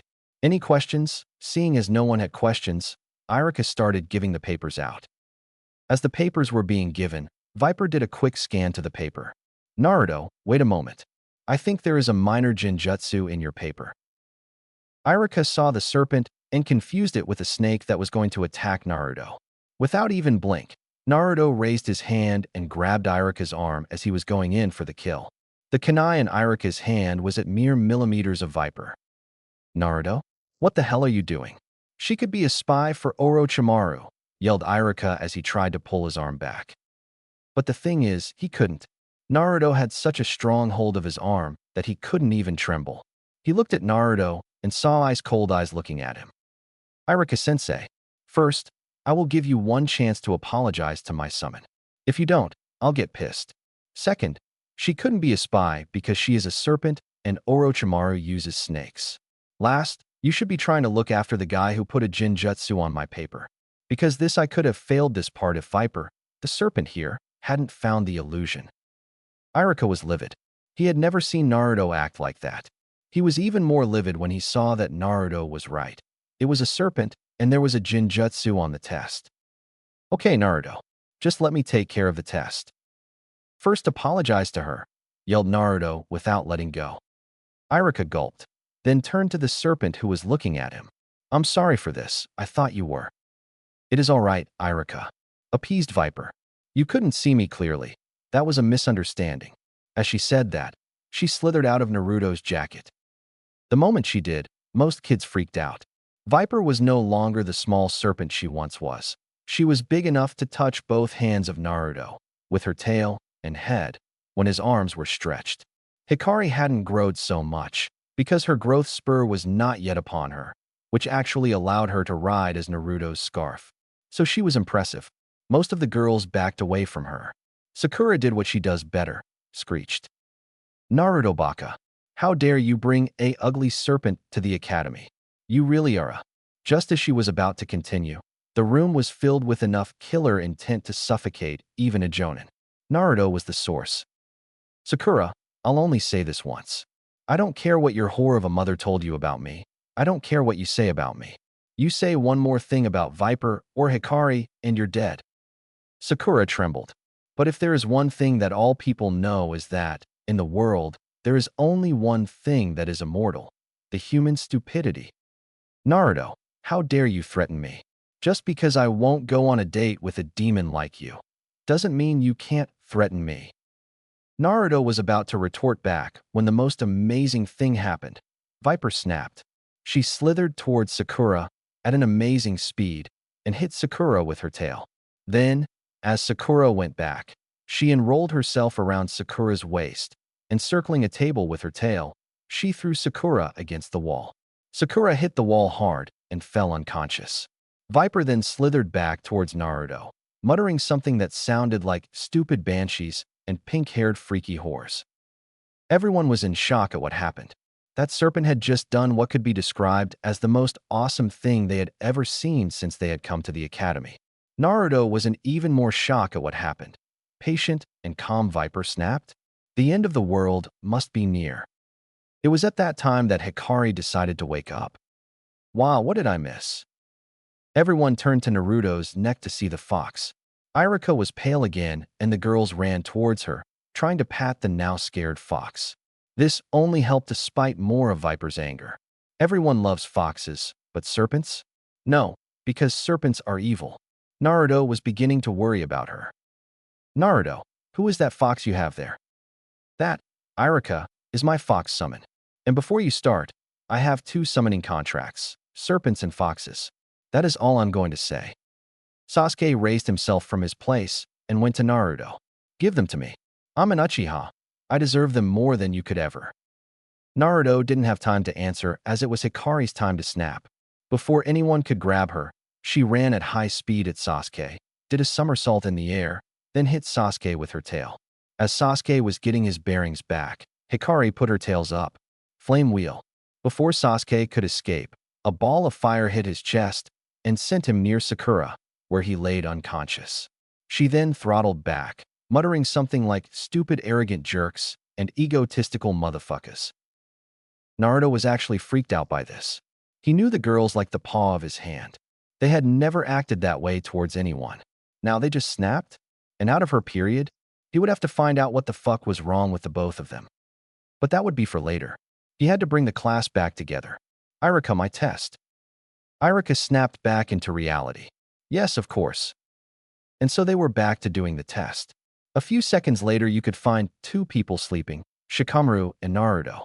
Shikamaru thought the thing was just troublesome and Naruto had finished the test already and was bored. A few minutes later, they were out in the field, ready for the taijutsu part of the exam. Viper and Hikari were in their usual places. Naruto saw the other matches. The objective was to hit Mizuki at least once. Naruto was commenting the battles with Kyuubi. These guys suck. Most of them doesn't even have a decent fighting stance, just a poor copy of the academy style. Maybe so, but you would be just like that if it wasn't for the help me and Tung have given you. By the way, when are you going to tell those two? What are you talking about, Kyuubi? I mean, when are you going to tell them your feelings? It would be easier if you do it sooner. Are you kidding me? What if they don't love me back? And for the record, did you saw Tung's size? If I ask her daughter and Hikari to be my girlfriends, he would kill me. Oh, and it's my turn to fight, so let me focus. As Naruto thought that, Mizuki called his name. Sasuke had just gotten out after hitting Mizuki 3 times. Kiba said that Mizuki went easy on him, and Naruto knew it was quite truth. The council always wants what they think is better for the golden boy. Naruto took his jacket and put it on the floor. Both Hikari and Viper got on the jacket, as if it was some kind of seat for a show. Naruto then went to the stage. He looked at Mizuki and saw a glint in his eyes he knew all too well. It was one of hate. Okay, Naruto, if you can hit me, you pass. Naruto then got in the fighting stance of the smart fire fist, legs bent and hands held close to each other in a circle position, looking at the opponent. Chakra flared in his hands like a blue flame. Naruto, this is a taijutsu match. You don't need chakra. For my style, I need. You will see. The match began and ended in less than 10 seconds. Mizuki went to strike Naruto with a punch in the face. Naruto grabbed and turned the fist away as he touched Mizuki in the chest. A blast was heard, and Mizuki fell out of the ring, clothes with chakra burns. Everyone was silent. The new kid had beaten Mizuki in less than 10 seconds. The only ones that weren't frozen in shock were Hikari and Viper, because they knew already of that ability, Shino, who was studying the taijutsu with interest, and Sakura, who was screeching again. Naruto Baka, how dare you do that to Mizuki-sensei? You stupid demon. In a blink, both Hikari and Viper had moved. They were upon Sakura, and this time, Viper bit her in the leg. As Sakura opened her mouth to scream in pain, Hikari jumped and sent a mystic arrow to her chin, not strong enough to do hard damage, but to make the jaws hit each other, and the impact made Sakura dizzy. Then, both Hikari and Viper flicked Sakura with their tails as a whip and threw her against the wall again. Would you shut up? Some of us have sensitive ears, you know, yelled Hikari. Yeah, and just for the record, nobody likes the billboard. Pink-haired banshee screaming at them. Everyone was in silence, until Irika came out, saw the mess and asked, what the hell happened while I was correcting the written exams? Lunch break. You guys really flipped out today? Are you sure everything is fine? Asked Naruto as they ate at Ichiraka's ramen. Hikari and Viper looked at each other. They knew that sooner or later they would have to tell what was wrong. They decided to do it tonight. But first, they needed to tell their families. Naruto, we will explain everything tonight, okay? Just be patient until then, asked Viper. Yeah, it is just until tonight, okay? Please, pleaded Hikari. Naruto looked at them and nodded. Fine, but I want a full explanation. Okay, yelled both. Oh, Naruto. Viper started, a bit unsure. Can I go visit my realm while you take care of the rest of your exam? I need to speak with Dad. Me too. Mommy and I need to have a talk, said Hikari. Fine, but I'm still waiting for both of you tonight. At the academy again. Okay, time for the object throwing test, yelled Irika. You can choose 10 kunai, or 10 shuriken, or 10 senbon. All you gotta do is hit the maximum of targets with the objects you choose. The kids started the exercise. Most got 5s and 6s. Nothing major. Sasuke got 9 and 10 ETH the shuriken. Naruto went up and grabbed 10 of each. Naruto, it is only. But Naruto had already started throwing the objects. In each target, in each center, laid nailed a senbon, a shuriken, and a kunai. Everyone gasped and Sasuke fumed at this. Again he defeats me, how? How is he so strong? I have to get his power in order to defeat him. As this was happening, in the serpent jungle, Viper slithered towards her father, who was meditating in the high 3s. Father, may I have a moment of your attention? My daughter, you always have my attention. You make me proud with your progress every day. As Shirtung said that, he stretched. Now, what brings you here? Did Naruto already pass his test? No, father, not yet. Viper then sighed. Father, I don't know how to say this, but what I'm trying to say is, oh, screw it, I'm in love with Naruto. Shirtung looked at her daughter. Do you? Yes, father. Me and Hikari both love him, and we were thinking of telling him tonight. I want to know if you allow this. Shirtung looked at the sun in the horizon. You know, today I had a meeting with the 3 judges to talk about Naruto. You know that given the methods of our judges, most of our summoners have had hard lives. Viper looked at her father as he continued. Well, I talked with them and was able to get to know more about Naruto, and can even theorize some things. Shirtung then looked at Viper. Have you ever wondered why he lets you be with him at all times, even in his sleep? Why he allows you to go in his jacket as he goes in town, so close to himself? Viper shook her head. Shirtung then answered, because before Yuto came, he didn't have any kind of nice contact. His life has been a constant pain. Any kind of close contact he had with other people were with the doctors and the Hokage, who was always too busy. In other words, he found in Yuto what he needed, a loving contact. Viper gasped. She had no idea that the fact that they were always there for him was so important. Shirtung continued, You two became living pillars of his spirit. Without you, he will fall. That is why I agree with this. Viper smiled. Thank you, father. Shirtung smiled. You may even show the advanced hinge of the summoning clans. But no kids just of yet. I'm not old enough for grandchildren. Father. In the fox den. Mom? MOM? Where the hell is she? MOM? Yelled Hikari as she ran through the cavern. The fox realm was a den in a mountain, so it could be difficult to find someone in there, as both the mountain and the den were massive. I'm here, my child. A smooth voice was heard as Hikari was involved in a 6-tailed hug. The tails belonged to a yellow fox that was laid on the floor. Now, what is all this racket about? Don't tell me you have gotten your summoner in some kind of trouble. MOM, it is not that, yelled an angry Hikari. Kisi, her mother, was a very loving vixen, but liked to tease everyone a lot. It's about him, but it's different. Kisi raised an eyebrow. I'm listening. Hikari bit her lip. The thing is, I love him. Kisi's eyes widened at this. Really? Yes, Mom. Me and Viper do. We are going to tell him tonight. Well, good for you. I hope you can be very happy with him. Hikari was shocked. Her mother was very easygoing, but that was a bit too much. Why are you taking this so well? You preferred me yelling something nasty? I have my reasons. 1. The other summons always have something nice to say about Naruto, so I know he is a good kid. 2. Remember that I have a mate mark with Kyuubi? Hikari nodded. It was no secret that her mother was the maid of Kyuubi. Well, I have talked with him, and he praises the boy very much. So I have nothing against. Hikari smiled. Thank you, Mom. Show him the advanced henge tonight. That will make him go crazy about you. Oh, and use condoms. I don't want to be a granny yet.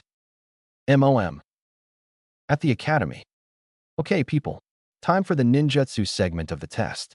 All you have to do is show us the henge, the substitution, and the bushin. Then you can get extra points if you do one more technique for us. Explained Irika as he and Mizuki sit on a chair next to a table. Irika then showed a list of names. When I call your names, you come here. And so it began once again. Naruto was really bored. This is easy. What the hell? If some of these Chunin Wanaves was sent to a C rank, they would be dead in a minute. Sasuke was the one that was getting the best punctuation on this. He did a very good henge, a nice substitution, and 5 clones. Then he did the Katon, Fireball Jutsu.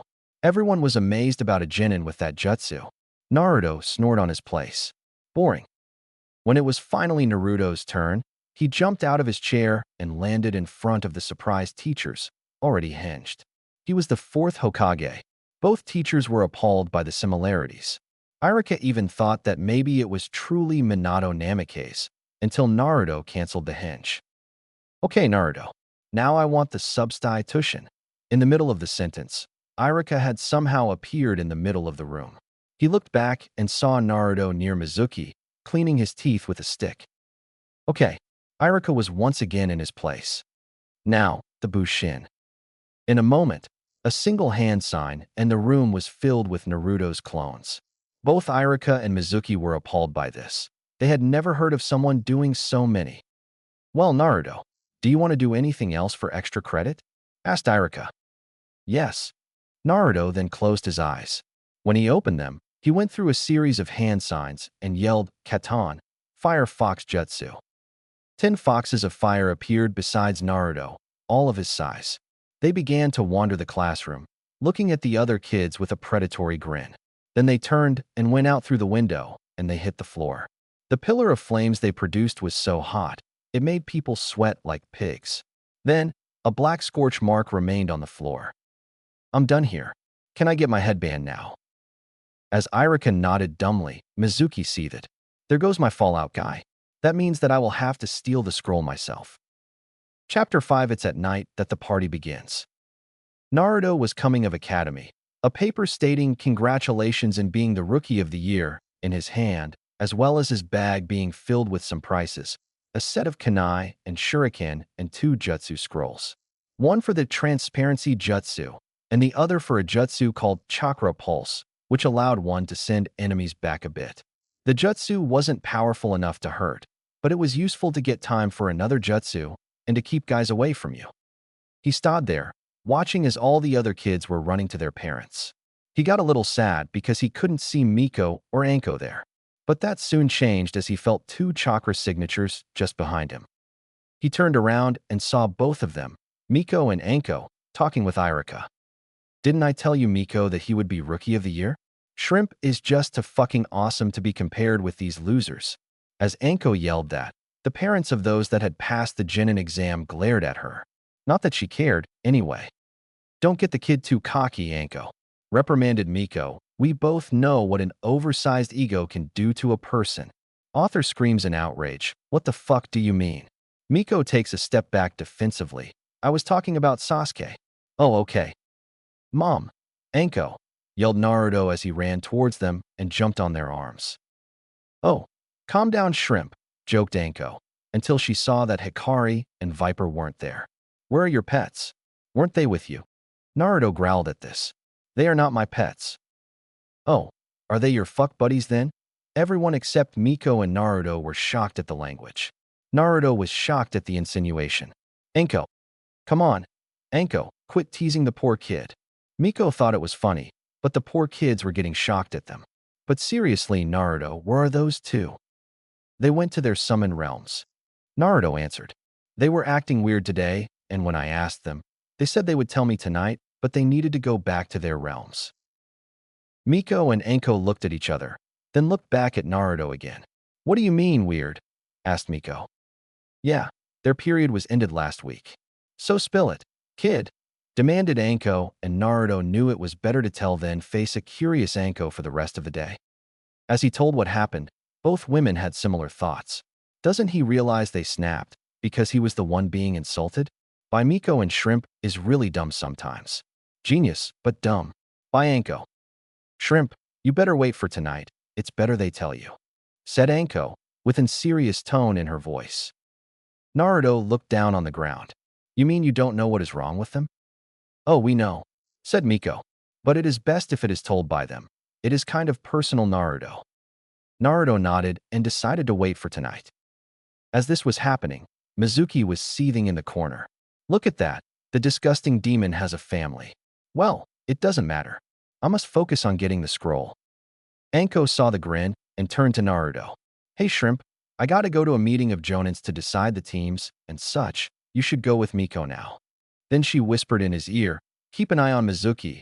I don't know, but nothing good will come out of that." Naruto nodded at this, and Anko disappeared in a puff of smoke. In the Hokage's office, 2 hours later. The Jonins that this would take students were standing there, all in the Hokage's front.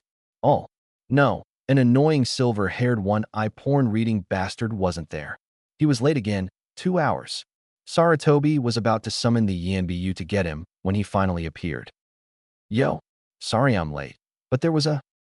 "Spare me from your ridiculous excuses, Kakashi. Now, do you have any student you request?" asked the Hokage. You see, even though the final word was of the Hokage, The Jonins were allowed to request students and state their reasons, or to refuse students and state the reasons for that. For example, a Jonin who knows absolutely nothing of Jinjutsu can refuse a Jinjutsu Master Wanabe Jinin. Yes, as a matter of fact, I do. First, I request Sasuke Uchiha, since I'm the only one with an active Sharingan, and so I can teach him better than anyone else. The other Jonins got angry at this proclamation. Just because they didn't have the Sharingan didn't mean they weren't good teachers. But Sarutobi only said, "Do you have anything more?" Yes, I request Naruto Uzumaki on the grounds that he can create a friendly rivalry with Sasuke to make him work harder. The last student, I have no requests or refuses. Sarutobi nodded, then said, "Very well. Team 7 will be made of Sasuke Uchiha, Sakura Haruno, and Sai." Kakashi's only eye widened. "Sir, what about Naruto? You forgot about him in my team." As a matter of fact, I didn't. There was another Jonin who requested Naruto for an apprenticeship. Kakashi looked around. Guy wouldn't be. He is too focused on his new mini-me. Asuma wanted the new Inoshikacho team, and if he knew Kurenai would choose Hinata, then who'd choose the boy? I did, fucking Cyclops.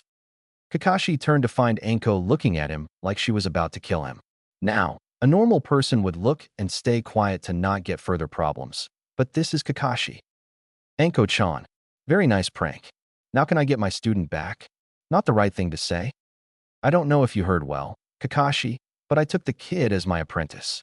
What makes you even think that you have any rights to him? Kakashi's eyes narrowed. But I need him, in order to spike Sasuke into training. So you would sacrifice Naruto for that prick, Sasuke? That is low, Kakashi. Way too low, even for you, said Anko in a poison-filled voice.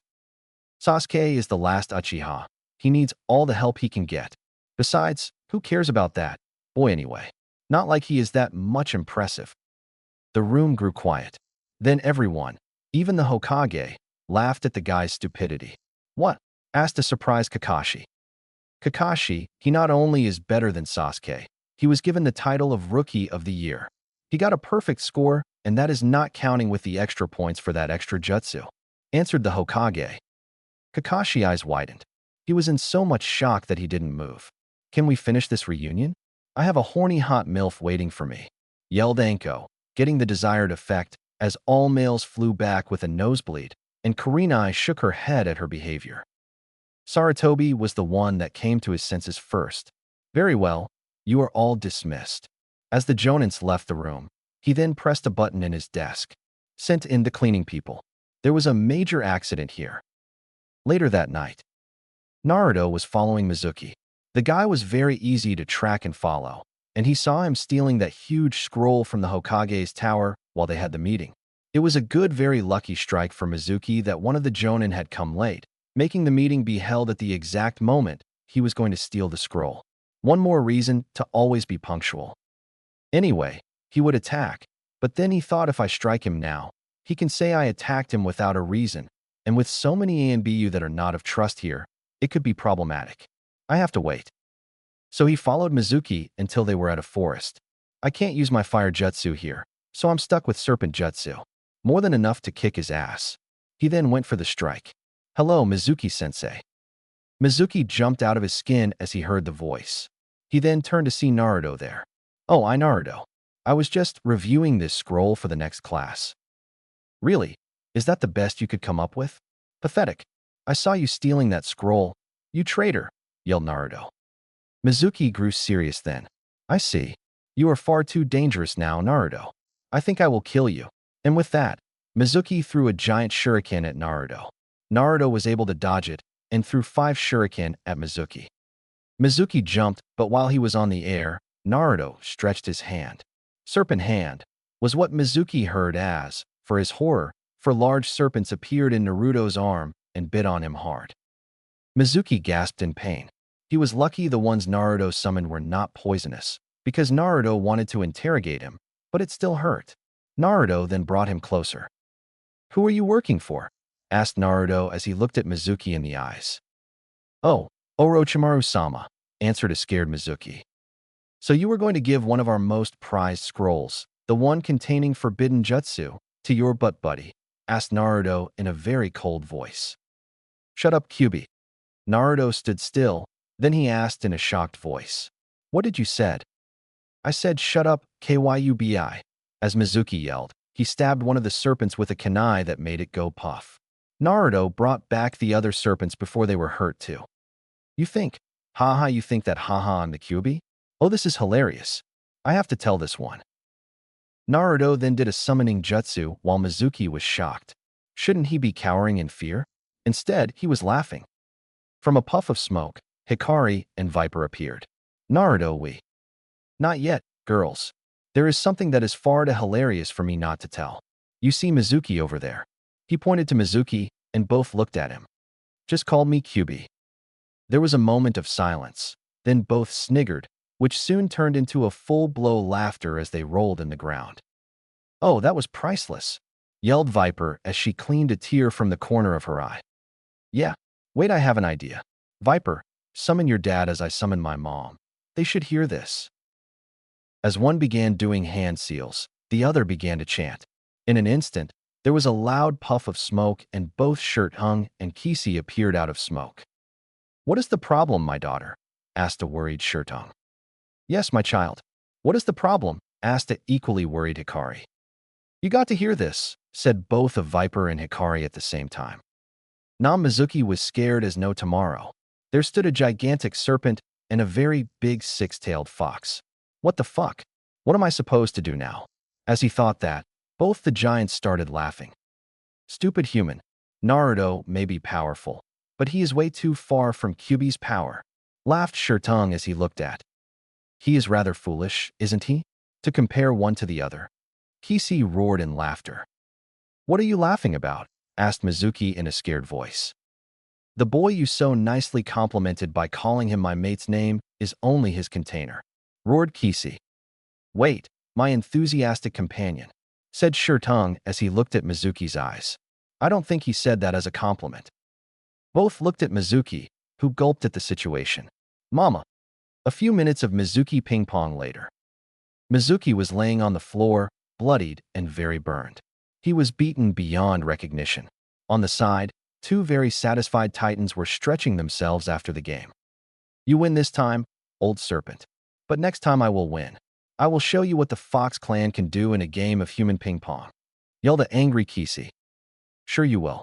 Anyway, Viper, remember what I said. You too, Hikari. And with that, both were gone in a puff of smoke. Naruto turned to see two blushing partners. What did they meant by that? Asked a still oblivious Naruto. Well, let's take this somewhere else, Naruto, said Viper, still blushing. Yeah, maybe you're home, please, begged Hikari. Okay, but first, Naruto turned to the bushes. Iruka-sensei, could you take this back to the Hokage Tower? Tell them it was Mizuki and that you did it. Maybe it will give you a very well-earned raise. Iruka was in shock. When did Naruto found out he was in the bushes? Before he could ask, Naruto and the girls were already running away. At Naruto's home, Naruto and his lovely companions reached home to find it empty. Naruto thought the worst until he read a paper in the fridge. Dear Naruto, I'm staying with Anko for the night. This is because of two reasons. 1, you and the girls have something important to discuss, and 2, me and Anko need to have some alone time. I'll see you in the morning, sweetie. Love, Mom.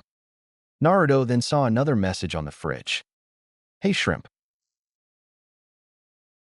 Your mom is passing the night in my house. It doesn't take an Einstein to figure out why. You and the girls need some privacy, and I'm going to bang your mother so hard that she would be keeping you awake all throughout the night. Love, Anko. Naruto's sweat dropped at this. That was Anko, all right. While Miko would try to give him the more proper version, she acted like she said, fuck, what is proper?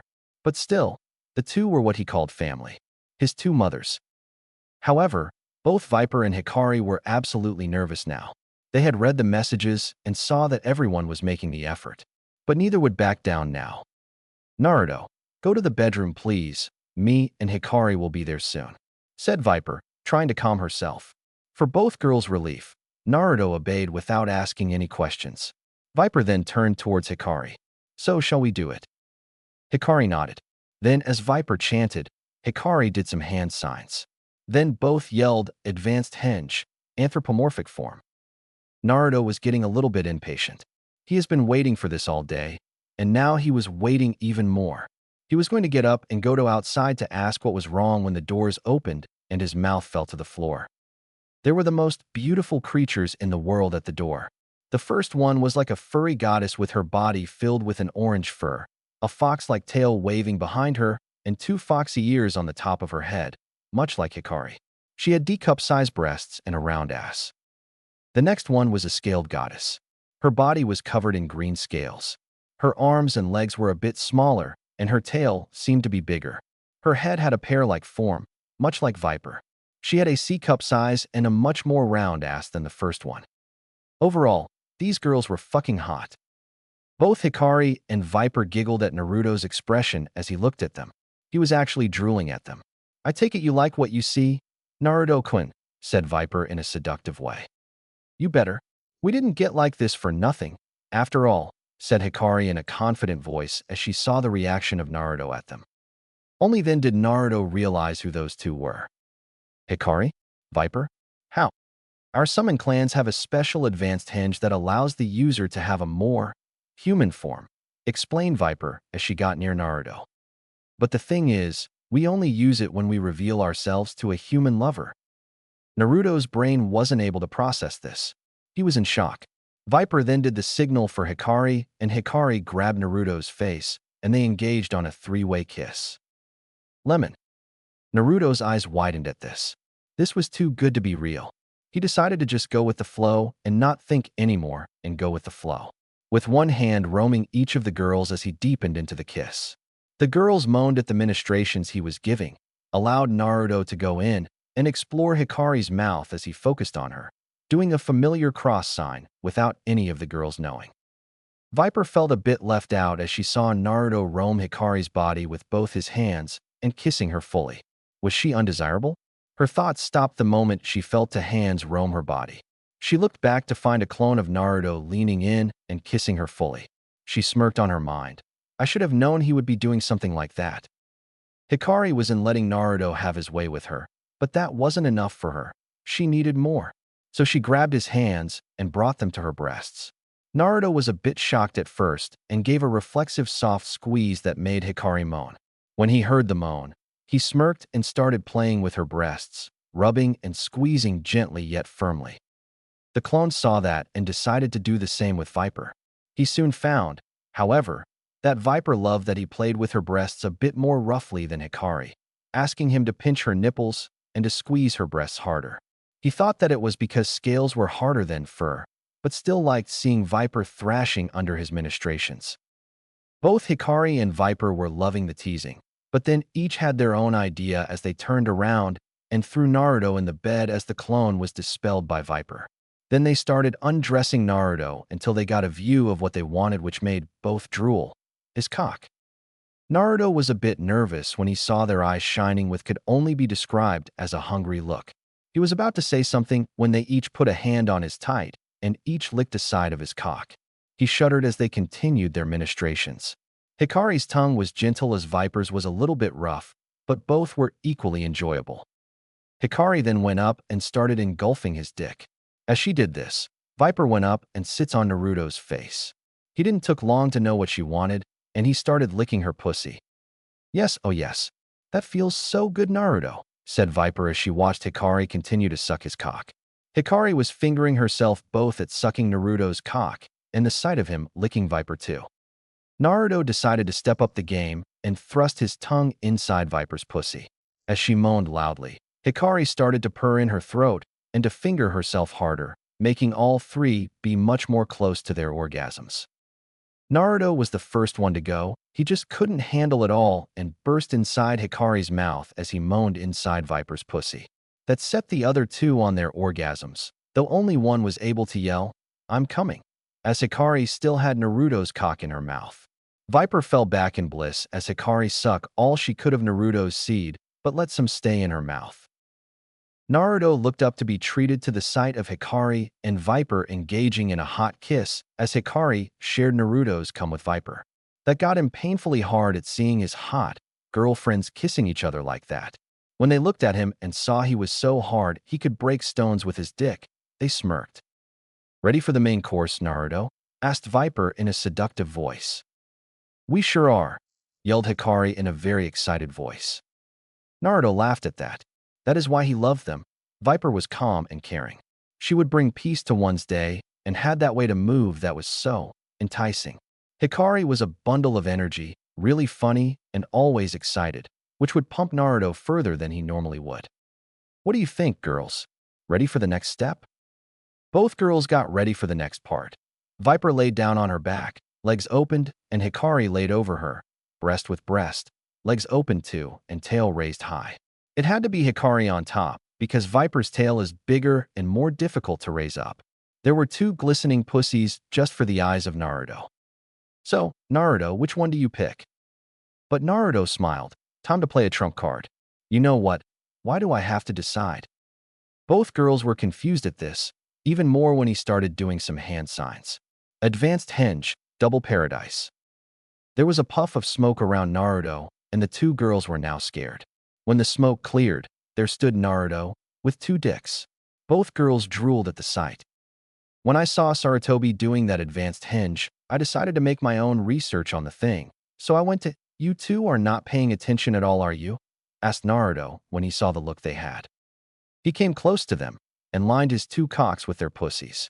But before pushing himself in, he looked at both and asked, "Are you sure you want this?" Both Hikari and Viper smiled at this. That was Naruto, all right, always caring for others. Even now. But both needed this, and he was taking far too much time.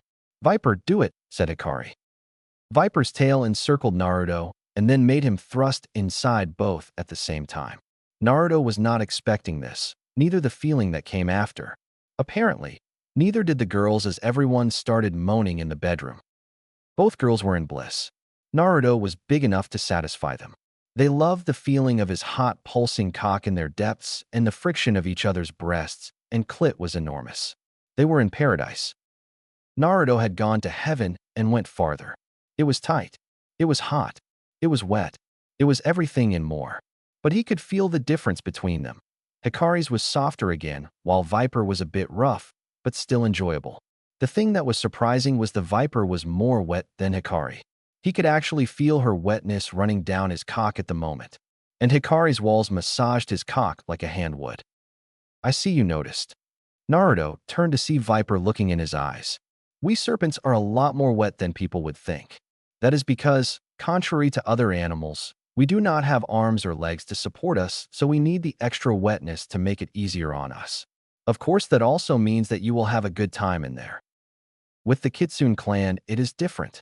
Naruto then looked at Hikari. "Our pussies adapt themselves to our mates and make it that only our mates can have sex with us, because the pussy herself will crush anything that isn't considered mate." Naruto smirked at the new information, then saw that Hikari was wiggling in his hold, which meant it was time to start. He pulled himself back, then forced himself in. Everybody gasped at the feelings. Then a pace was set, but Naruto, being Naruto, set it far too slow just for a little torture on his two beauties. The girls noticed this and got incredibly frustrated. "Naruto, quit playing and fuck us already," yelled Hikari. "Yes, please Naruto, we need it," begged Viper. Naruto smiled and did as he was told, increasing the speed. This got the two moaning like crazy. They were yelling as one. "Yes, fuck yes. That's it. More, Naruto, more." Naruto began to go faster and faster. The house looked like a haunted choir with all the moaning and the yelling. Good thing they didn't have neighbors nearby, or this could have been very problematic. The rhythm was getting frenetic and the end was near. "I'm coming," yelled the three as they came hard. Naruto was more tired than the other two. He basically came twice at the same time. The girls looked at him as the advanced hinge slipped off, and he was back with one dick. But then he surprised both by yelling, "Ready for a final round?" Both girls looked at each other in shock, then remembered this was the guy that outran A and BU for morning practice. His stamina is crazy high. But they nodded and both slipped into a 69 position. The only thing that Naruto found weird was then they were licking each other's ass. Then both turned to him. "Oh Naruto, there is on last hole you didn't use yet. Come and get it, champ." Can you guess who said each of these lines? Naruto got hard again, but decided to please both again. Shadow Clone Jutsu. In a moment, two Naruto stood one by the other. They then took their positions and plugged themselves on an asshole each. Another round of gasps. These holes were even tighter than the others, but thanks to the saliva and the juices on Naruto's cocks, it made things easier on all. Naruto and the clones started moving, something the girls enjoyed as they didn't want to begin like last time. They quickly set up a pace, and the girls were once again trashing under Naruto and each other. As Naruto was fucking one's asshole, the Hikari was licking Viper's pussy and vice versa. The girls were soon reaching their end.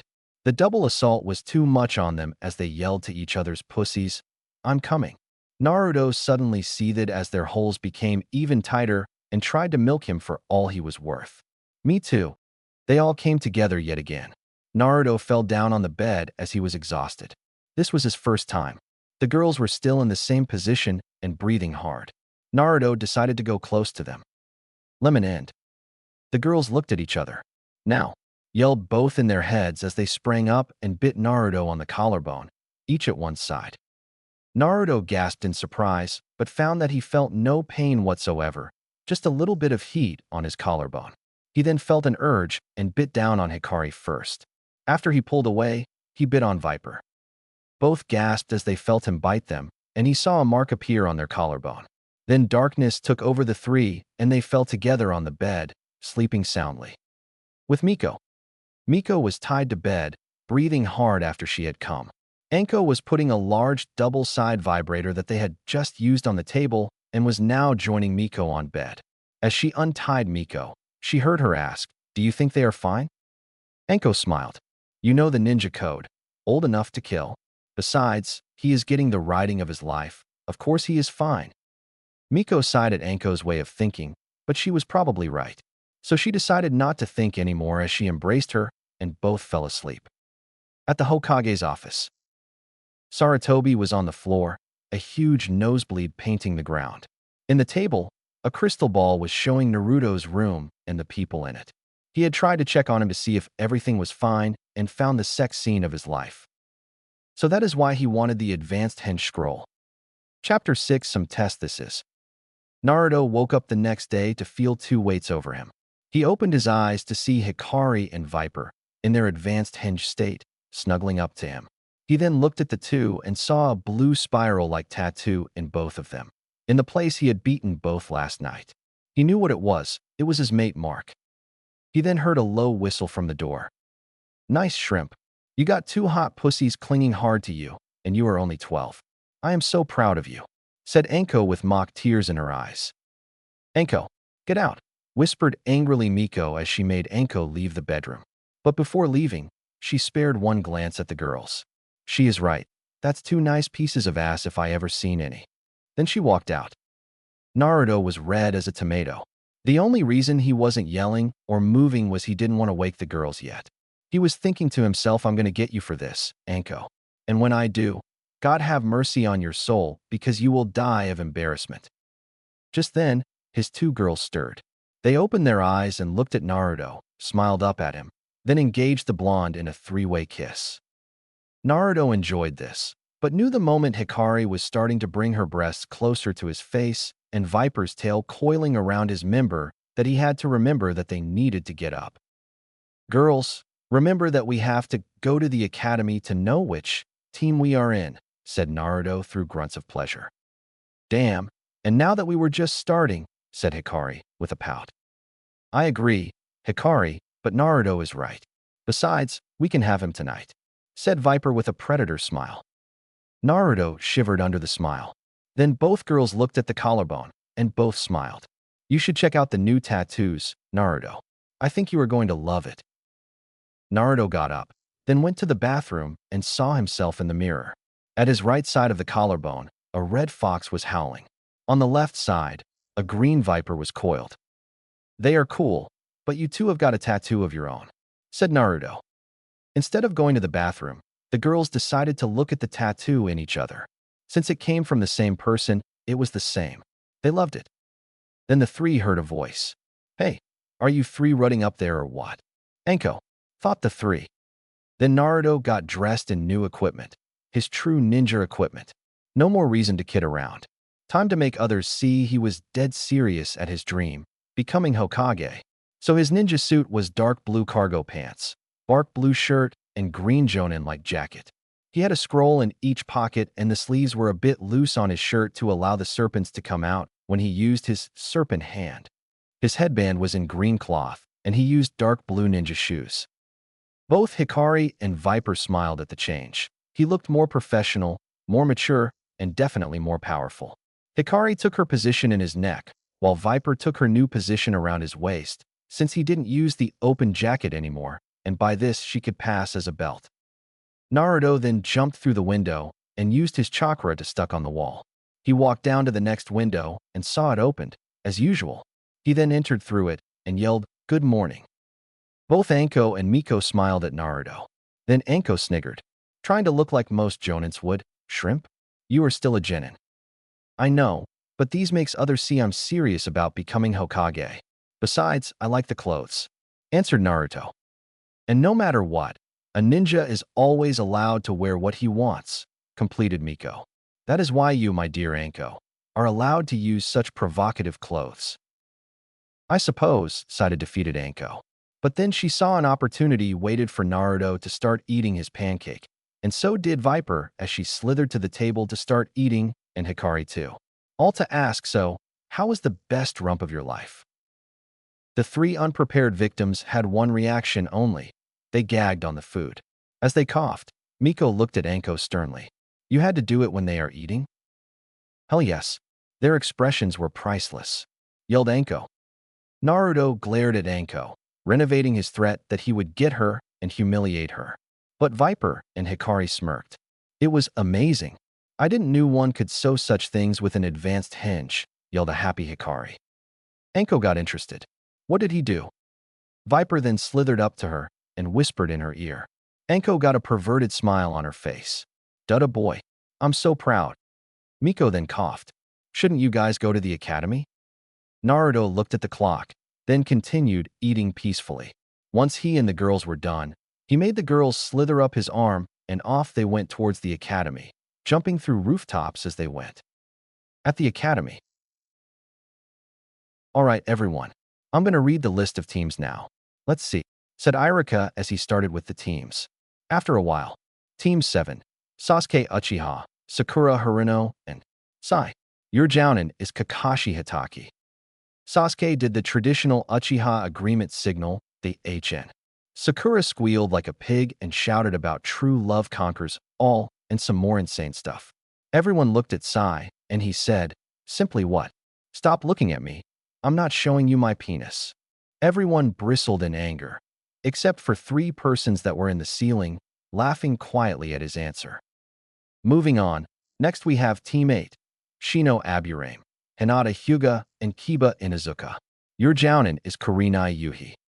Shino nodded his head, Kiba snickered, and Hinata, well, behaved like always. Okay, Team 9 is still in circulation. So we go for Team 10, Ino Yamanaka, Chuji Akimichi, and Shikamaru Nara. Your Jounin is Asuma Saratobi. Ino banged her head. Chuji looked a little sad at her reaction but hid it from view with his bag of chips. Shikamaru snored. Then Ino raised her hand. "Sir, what about Naruto?" Irika was about to answer her when Sasuke beat him to it and decided to be an asshole. He probably cheated and was forced to stay another year. I should have known no one was better than an Uchiha. Hey, Team No Stick Flipper. If you look up you will see the guy that can and will beat the crap out of you if you don't shut up. Everyone turned to the source of the voice to find Naruto, hanging upside down from the ceiling. Girls got hearts in their eyes. Guys whistled at the performance and Sasuke was seething at this. "Dope. How can you walk on the ceiling? I demand you to teach me." "I'm an Uchiha," yelled Sasuke, whining like a bitch. "Yeah, Naruto, teach Sasuke what he wants," yelled an equally annoying pink-haired banshee. Naruto then turned to Irika. "Irika-sensei, those two just created a new jutsu. Whining like a bitch, no jutsu. It's annoying and deadly, I tell you." Everyone laughed at this. Sasuke got angry. "You dope. You should feel proud that I, an Uchiha, is asking you, a nobody, to teach me." Naruto then turned to him and said, in a very calm voice. Well, if I am a nobody and you are a big bad Uchiha, then you don't need me. Naruto Baka, you are just an orphan loser. Your parents were probably ashamed of you and left you behind. When those words were told, Viper and Hikari sprang to life. Viper threw herself at Sakura, enrolling her arms and making her punch herself. Hikari was preparing a jutsu. When she was ready, Viper released Sakura, and Hikari yelled Kitsune by Sakura was burned by a small flame in the chest and sent to the floor. How many times do we have to tell you? Akamaru would have gotten it the first time, and he wouldn't need the beating, yelled an enraged Hikari. Viper slithered over Sakura and started poking her head as she spoke. You will not say anything bad about Naruto-kun, she ended with a big slap of her tail. Then both came back to Naruto's grasp. There now, that is enough. Hirano team must have learned her lesson this time. Come on. Iruka has yet to tell us what is going to happen now, said Naruto as he looked at Iruka expectantly. Iruka shook his head. Naruto will always be Naruto. He then looked at the paper and his eyes widened. WTF? Naruto, you were taken as an apprentice by Anko Mitarashi. Everyone in the room was quiet. All had heard of Anko and were doing their silent praise for Naruto. But the most surprising thing came out of Naruto's mouth. Awesome. I get Anko as a teacher again. Isn't that great, girls? Very much so, said Viper, in her usual calm voice. If we have Anko, we are sure to cause chaos and havoc wherever we go. Yeah, no hold back, just spreading pure destruction and embarrassment, yelled Hikari. The kids looked in shock at the three. Were these guys crazy? Dude, you are in over your head, said Kiba as he came closer to Naruto. Anko will fucking neuter you with a rusted kunai if you piss her off. Really? Asked Naruto. Last time I checked, it was with a spoon. No, Naruto-kun, it was with a piece of wire, commented Hikari. You are both wrong. She threatened to give the guys balls to her snakes, commented Viper. Kiba looked at the three, then shook his head. You are the dead man, not me. Well, not really, said Naruto. He then called Shino, and when he was close he told both, listen up, Kurenai is a man-hater except for Asuma. The reason why is that Asuma saved her from some guys that tried to rape her. In resume, you guys are screwed. Come on, she can't be that bad, said Kiba. Naruto looked at him. Kiba, even if she doesn't do anything against you, she will most likely focus on the girl of your group, Hinata. And while she needs help as being the weakest of you three, she will do her best to ignore you guys. That could be problematic, said Shino. If we can't learn with Kurenai, we are only allowed to get training from our clans. But even there, learning only clan jutsu can be a disadvantage against people who know how to counterattack our clan's techniques. Yeah, besides, Mom is more focused on sis because she is going to be clan head. So I won't get that much training, complained Kiba. Well, what about you guys train with me and Anko? The two turned to Naruto. What? Are you sure? Yes, she isn't that bad, just a bit sadistic and a slave driver, but she will get you tougher than any other teacher would, guaranteed. You saw how I performed in the Genin exams. Kiba and Shino looked at each other. A sadistic teacher is better than an ignoring one. I think I'll take you on that offer, but only sometimes. Me too. After all, everything one can learn is never enough, said Shino with his normal logic at work. Naruto grinned. Then he looked down. Where is Hikari? And where is Viper? With Hikari. Hikari was in this moment dragging a not-so-happy Ino outside of the room to talk. Look, me and Viper saw that you are interested in Naruto, and you are here to help me get him? Thank you so much, yelled Ino. Hikari shook her head. No, it's just you are going to tell me something important about him. Hikari's eyes were twitching as she looked at Ino. Why didn't I get to talk with Hinata again? No, you stupid fangirl. Naruto is taken already. Ino was in shock. What? By whom? Hikari then pointed at herself. You. Yes, me and Viper, by the use of this. As Hikari said that, she began a series of hand signs and turned to her private time form. Ino was in shock as she looked at her. So, I don't have a chance? Asked Ino. Hikari reverted back and said, come on, quit being so dramatic already. You are beautiful, Nat. I can tell when you are older you are going to be smoking hot. So stop being so down. You will find someone. But who? Sasuke is a lost cause after all. Billboard is already an advantage, and Naruto is taken. First, Sakura has no chance with Sasuke. He is gay. Second, there are more boys than Sasuke and Naruto. What about that Akimichi? Chuji? You are kidding. He only cares about food. You may think that, but I could see the hurtful expression on his face when you banged with your head on the table. He cares about you. Besides, quit judging the book by the cape. It didn't came anything good from that until now. Ino then looked at the kitsune. She was right. Maybe she should give a chance to Chuji. Who knows? Maybe she will find something she likes on him. Thanks, Hikari. Hikari nodded. Sure, sure. Don't mention it. Just take your training seriously now, too. As Hikari was walking away, she couldn't stop the thought, I'm never going to do this again. With Viper. Come here, Hinata. We need to talk, said Viper as she looked at the girl. What TT is it, VV Viper? Asked a nervous Hinata. Viper sighed. This was going to be tough. Hinata, I noticed you have an interest for Naruto. I want you to know that he is taken and… What? Yelled a now more active and more frightening Hinata. Who is she? Viper gulped. Maybe I should have gotten Ino instead. Look, Hinata, it's me and Hikari. And before you kill me, there is something you need to know. Hinata glared at the little snake, which was freaky with those white eyes of her. Naruto had a very hard life. Me and Hikari have been with him since we are 5. We know his suffering and pain. He was attacked by people he is now forced to protect. Hinata's eyes widened, but she continued hearing him. You think Naruto is going to support you, to be there for you. But he too needs support. He needs us. There is no easy way to say this, but you would be a harder burden on him, emotionally speaking. Hinata started crying. I knew I was weak. I'm so useless. No, that is not it. You are a wonderful person, just not what is best for Naruto. Look, there are more guys than Naruto who would gladly be with you. Who? Well, Kiba. He may be a bit of a knucklehead, but he has a great heart and is faithful as a dog. What else can you ask for? Hinata then thought about it. She was right. Kiba never gave up on anyone he considered a friend. He was goofy but fun to be with. You are right. I know I am. Now come on, back in class. We have to wait for our teachers. Back in class. Naruto was still looking around for Viper and Hikari when both slithered his way and ended on their normal places. There you are. What the fuck were you two doing? We were getting rid of some competition and playing matchmakers, responded an all too happy Hikari. Naruto shook his head at her antics.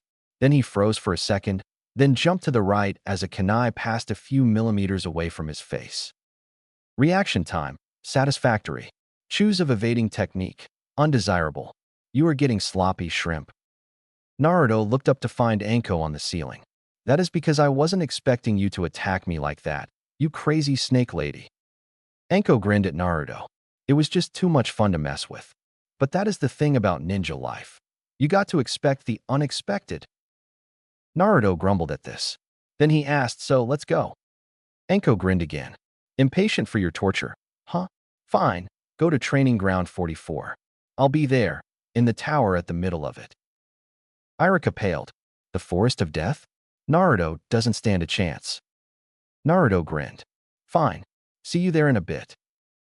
And with that, Naruto left through the window, and Anko went poof. You still think it is worth to train with those two? Asked a now unsure Kiba. My logic says yes, because by the skills they demonstrate, their method works. However, I cannot stop being nervous about the idea myself, answered Shino. In the tower, at the forest of death. Anko was eating some dango, waiting for her apprentice. He is late. What is he? Where the fuck is my dango?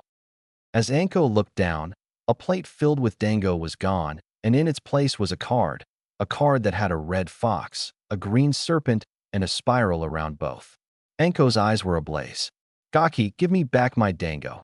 What will I gain with it? Asked Naruto, though she couldn't pinpoint his location. Come on, shrimp. This isn't funny, yelled Anko. Oh, but it is. Especially since we hate it already. As Naruto said this, an empty plate fell on the floor.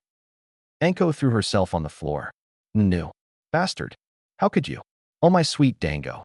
Then she heard Naruto say, and cut. What an incredible performance. Anko turned to look and saw Naruto, seating where she was, with the plate filled with her dango. Then she looked at Naruto and saw a camera. She looked at the ground and found nothing. Jinjutsu? You caught me with a jinjutsu? Asked an incredulous Anko. No, they did. And as Naruto said that, he pointed towards Hikari and Viper, who were at a different side of the room. I only caught you on tape. Revenge is so sweet. Anko then looked at the ground, ashamed. Yeah, you won this one, kid. Naruto was surprised. You are not going to force me to destroy the tape? Threaten me? Throw a snake or two at me? No, you won this one, fair and square. I may regret this, but you can keep the tape, said Anko. Well, if you insist, said Naruto. Okay, kiddo. I have to do some sort of Chunin exam to you to see if you are good enough to be a Chunin under my orders. However, it is normally to test teamwork, and if I try to test the teamwork of you three, I'm screwed. So this exam has 3 parts: info gathering, survival skills, and the final test, said Anko in glee. Naruto shrugged. Bring it on. Okay, first part, information gathering. You will describe me the Chunins, the teams, and the Jounins. I will then evaluate your information gathering skills. Does that include Team 9? Because I haven't met them yet, asked Naruto. Consider yourself lucky for that, and no, Team 9 is not in the group. Just this year's Jounins. Okay, easy. Most Jounins are going to fail, though I feel 3 are going to pass. Team 7, 8, and 10. Starting with Team 7, because I heard Kakashi is an Uchiha fanboy of sorts and will pass the team just to have Sasuke on it. Kakashi Hitaki is the so-called copy ninja that used his implanted Sharingan to copy more techniques than he can remember. He walks around with a mask covering his face most of the time, has a hair that defy gravity, and is always seeing reading porn. He may have skill, but he is arrogant. Preference for ninjutsu.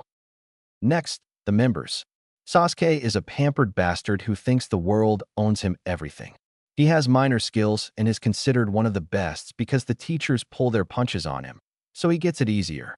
Sakura is a worthless, pink-haired banshee whose purpose in life is raising Sasuke's ego. Sai is a mystery, but probably the strongest on the group. As a team, they are probably strong hit or an assault group. Teammate with Kurenai as a Jounin now. Kurenai is a man-hater that dates the son of the Hokage and is the youngest Jounin at the moment. She is a bit shy about herself, and I don't know anything more than she prefers Jinjutsu. The members are Hinata, who is now the weakest in the team, with low self-esteem and shy attitude. As Naruto said that, Viper thought shy? Low self-esteem? She would have killed me if she hadn't given me the chance of explaining myself. She is from the clan Hyuga, which means she has the Byakugan. Her only skills are Taijutsu. Next is Kiba. He is an Inuzuka, which means he has a partner, Akamaru. He is a bit goofy and loud, like any Inuzuka, but he has good skills in Taijutsu and an iron will. He has a lot of potential and will get far if he gets the right training. Finally, it's Shino. He is the typical Aburame, logical and smart. His physical abilities are not that great, but he compensates with analytical power. This team is a tracker and information gathering team. Then, Team 10. Jounin Asuma is perhaps the most balanced of the 3 Jounins, as he don't seem to have a preferred field. He is an easygoing person, a bit lazy, and likes to play strategy games like shogi. His team is made of the new Ino Shikicho group. Ino is a fangirl who spends more time improving her looks than her skills. Though I'm sure that if she gives up her fangirlish habits, she can become a powerful kunoichi. Hikari smirked at this. Oh, she will become a better kunoichi sooner than what you believe. Then, there is Chuji. Typical Akimichi, big guy, always eating, but still a nice person. He has what it takes to become a strong ninja. Shikamaru is just plain lazy, but really smart. He doesn't need to make an effort because beforehand he made at least 13 plans, and most are really complex. This team is a capture and interrogation squad. Anko grinned. Yup, good enough. Not bad, kiddo. So what is next? Asked Naruto. Oh, nothing much. Just that I'm going to chase you in the forest of death for a few hours. Then Anko got up and said, Come, Naruto. Said Anko, I'll give you a 30 seconds of head start. Then, it's time to play. A few hours later. Naruto was on the floor, sweating a fountain and breathing hard. Anko wasn't kidding. He felt like a rabbit running away from a tiger. She would appear in random places and throw a kunai at him, and again, and again. He was getting sick of it. Not only that, but she would sprang traps against him. Hikari and Viper were using their advanced senses to help their poor mate, but even them weren't perfect, and this was just a level too high. Just then, Anko appeared in front of Naruto, kunai in one hand, ready to stab our poor heroine. Congratulations, Gaki. You passed. Wait. What? The time is up. You are really becoming good at this, kid. Naruto smiled, but then he remembered. The final test. Do I really have to do that final test? Yes, you do. Seeing him slump down, she laughed. You will like this task. I am telling you. Now, your job is to prank Kakashi. Naruto was quiet. Then he jumped, full of energy once again, and yelled, Really? Yes, really. Now come on. I know where he is. And Anko started jumping through the trees, Naruto right behind her. In the middle of a street. Kakashi was walking around, minding his own business, checking if the new series of Ica Paradise was already out, when he felt someone pulling on his sleeve. He looked and saw the kid he hated the most. What do you want, kid? Naruto smiled to him. I want you to meet a friend. Kakashi looked at him like he was a moron. This is the kid that became Rookie of the Year? Impossible. He is an idiot. Oh, really? And who would be friend with you? She would. And as Naruto said that, he threw Viper at Kakashi, who was too slow, and Viper bit him. In a second or less, Kakashi was dizzy and fell on the floor. Viper time. 30 minutes till he wakes up, said Viper. Perfect. 30 minutes later. Kakashi woke up, feeling like shit. He tried to open his eye only to find out he couldn't. Someone had blindfolded him. Then he felt someone hitting him in the balls with something hard. He was in pain and felt another strike coming to his head. What the fuck is going on in here? Apparently, Naruto had snuck Kakashi into the women's side of the hot springs, got him all naked, tied him up, blindfolded him, gagged him, and put a sign saying, I'm a pervert trying to quit. Please hit me. Due to Kakashi's fame, the women actually believed that, and were beating the shit out of him. Naruto stood at the distance, showing Anko what he did with a picture he had taken just before leaving. Anko was rolling on the floor, laughing hard. Oh god, kid, that was fucking brilliant. Congratulations, you pass. Now I gotta go to meet the Hokage to tell him the news and the prank. Before Naruto could say anything, she had disappeared with a swirl of leaves. At the Hokage's office. Anko had just appeared there. Hope I'm not late, said Anko in a jovial voice. No, we are still waiting for Kakashi, answered Hiruzen. Oh, you can wait till tomorrow. The guy ain't coming, said Anko before she burst out laughing. Every Jounin looked at her like she was insane. What do you mean, Anko? Anko then pulled the photo and showed everyone. After seeing the photo, everyone was quiet. Then a PFF was heard as Kurenai was losing it. In a second, all were laughing at the prank. Comments of he deserved it and nicely done were heard.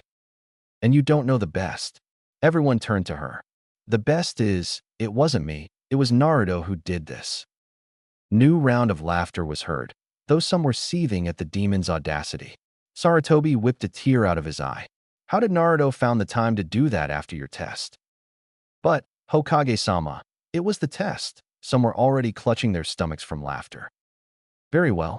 Anko, you may leave now, before you kill every Jounin of laughter. And with that, Anko disappeared in a swirl of leaves. Chapter 7, Do We Really Have to Help Them? Throughout the next week, Anko has been teaching Naruto all the tricks she could.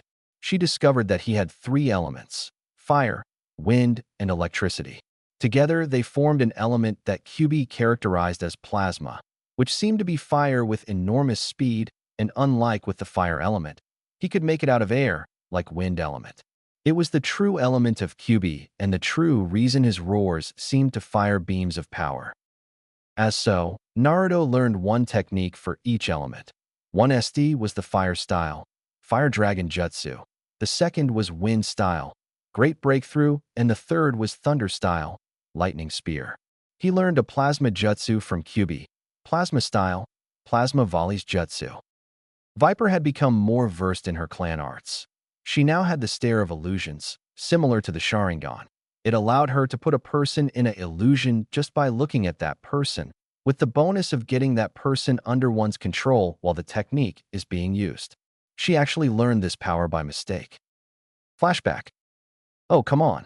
Why is this so complicated? I thought the stare would take me some minutes, but it has been 2 hours and nothing, said Viper. She got so frustrated she threw her book on the floor. Naruto got in the room. What is wrong, Viper? Are you all right? Yeah, I thought that learning the illusion stare would be easy, but it is so difficult, complained Viper. Well, don't worry, I know you can do it. You are probably stressed, and that is why it is not working. Viper nodded. Yes, that could be true. I am stressed. I wish I could have a massage now. Without knowing, her stare of illusions had been activated and caught Naruto. Naruto came to her, put his hands on her serpentine body, and started massaging it. Viper's eyes widened before she closed them, drowsy and feeling better than ever. Oh my god, it's like he read my mind. But wait a second. She then opens her eye lazily and looks at Naruto's eyes. He looks like he is on a genjutsu. I did it. I have my stare of illusions. And he does such wonderful massages. Hey, Viper, have you seen Naruto? Asked Hikari as she came into the room. No fair. I go out and you get a massage. I want one too. This actually woken Naruto, because Viper still had a poor control on the technique. What happened? Flashback end. Not only did she got now a better control over her technique, but she learned the Fong of slow weakness. If one was hit by this technique, it would lose his strength little by little until he or she was too weak to keep going. It was a deadly power. She also learned Water Style, Water Snake Strike. Together with Naruto's Thunder Style Jutsu, they created a collaboration jutsu called Collaboration Jutsu, Hydroelectric Snake Strike. Hikari wasn't a sloth either. She learned the talisman spell that allowed her to create a barrier around herself and others with the form of the yin-yang symbol. She also grew another tail and was now able to use Foxtail Fireball, which was a minor technique that created fire from the tips of the tails and threw them at the opponent. It was minor and is actually a pre-technique, because the true technique is Foxtail Inferno. However, to use that, one must have at least 6 tails. Finally, she learned the Kitsune Perception Filter, which was a genjutsu that allowed any kitsune to become completely invisible. Their sizes had changed, and the changes were very obvious. Viper was a bit longer, being able to enroll herself around his torso and lay her head on his left shoulder, and Hikari now reached over his knee. Their advanced jutsu didn't change sizes, and that was a relief. Naruto seriously didn't want to be on bed with 2 giants. It would be a bit problematic. Hiba and Shino would sometimes train with that, and soon learned that they had to pick up the pace, because the training was hard. Even so, Hiba learned Thunder Style, Lightning Sparks, and improved in Taijutsu a lot. Shino learned Earth Style, Mud Wall, and also became stronger in Taijutsu sense. Naruto and Anko never did a single D-rank mission. When Naruto asked why, Miko was the one that explained D-rank missions are for genins to work their teamwork. As you and your girls already have perfect teamwork, and you don't have any other genin in the team, it is useless to do these missions. Besides, these so-called missions are chores from the lazy-ass civilians who can't just do the jobs themselves because they are too busy complaining about everything. When Naruto asked why they didn't do any C-rank either, Anko said, Sarutobi asked us to wait a few months before doing any C-rank mission. Until then, I'm gonna pound you to the ground with training. And she did, which is why they were standing in front of the Hokage Tower, ready to receive their first mission. Remember, Shrimp, even if it is a C rank, don't get your hopes up. It is probably some escort mission to some boring place. The best we can hope is for some stupid missing mean to come and mess with us. And even then, most missing means don't attack random people, said Anko. Yeah, still I can't stop but be excited, you know. It might be boring, but still it is awesome that I finally get my first mission, yelled the content Naruto. Indeed, even though training is good, it is also good to do a mission. Getting pied would come in handy for us, said Viper. Yeah, because then Naruto can buy some treats for us. Candy, as Hikari yelled that. Viper, Naruto, and Anko sweat dropped. You are too much addicted to candy, you know that, said Naruto as he and Anko started walking into the Hokage Tower, Viper slithering on his right and Hikari slithering on his left. But I love candy. It is so sweet, said Hikari in a begging voice. And I never complained about your ramen addiction. Hey, ramen is the food of gods. You shouldn't joke about it, argued Naruto. Anko shook her head and sighed. Both turned to her. And don't you start, Sensei. Your addiction to dango can't be good. Hey, don't get dango involved, yelled Anko. Viper laughed at the following discussion. By then they had reached the Hokage's office, and he and Irika were looking at them like they were all crazy. Viper slithered silently to Irika. Good morning, Irika-sensei. Good morning, Viper. What this is all about? Asked Irika. Food. When Viper said that, both Irika and Sarutobi's sweat dropped as a fight started between the three. Yells of dango, ramen, and candy filled the air. Why aren't you in the middle of that fight? Asked Irika, surprised at the only member behaving sanely in the group. Why would I fight about food? It's pointless, asked Viper, getting nods of understanding from both Irika and Sarutobi. Besides, nothing beats barbecued pork. Silence in the room. Then Naruto, Anko, and Hikari turned to Viper and yelled, "Liar!" Viper narrowed her eyes and threw herself into the fight. It became a crazy fight where fangs, claws, arms, legs were all tangled, and a cartoon dust cloud formed around them as they continued. Sarutobi's pipe fell, and Irika got fed up with the show. All right, stop that. Didn't you come to get a mission? What if the client saw you behaving like that? In an instant, all were back to normal. Naruto, Anko, Hikari, and Viper stood in a line, clean like they hadn't been in a fight just a second before. Sarutobi blinked, grabbed his pipe from the ground, and said, I'm glad you are here. I have a mission for you. As the others got excited, Sarutobi opened a drawer, and there was an Ika book. Sarutobi grew red in the face as everyone in the room sniggered at what they saw. UPS, wrong drawer. I would ask you not to tell this to anybody, please. You are lucky we are the only woman in this room, and that we don't really care about your choice in books, old man, joked Anko. Because with that type of material, you could get yourself in serious shit with the feminine side. Sarutobi coughed to his hand as he opened another drawer. Here it is. He then brought a mission request to the table. I want you to read it, Anko. Anko grabbed it and started reading. She then said, Sir, I think you got the wrong scroll. This scroll's mission has already been taken. See the signature of Kakashi here, said Anko as she pointed to the signature. Yes, I'm aware of that, said Sarutobi as he looked at both of them, unsure of how to ask them. You see, Kakashi thought his students were ready for a C-rank mission, and I gave him that one. However, it seems that the mission was not a C rank, but actually a A rank. So, call them back and send an ENBU team. I'm sure they can take care of it, said Anko, not getting the point of this discussion. That is the way written in the protocol, yes. However, it seems Kakashi's team doesn't wish to abandon this mission and request only some backup. That is when Team Anko understood what he was aiming at and glared at Sarutobi with hate in their eyes. You mean to tell me we have to help this perverted, useless, ego-driven Cyclops and his team of losers? Why not send an ENBU team? I know you don't like the situation, but I have plenty of reasons for this. 1. My ENBU teams are out, and the only Jounins I have here are out of duty at the moment. More than that, this job comes with some bonus for both of you. Both ninja became interested on this. I will grant you, Anko, captain status. This means that while on this mission, you are on charge. Even of Kakashi.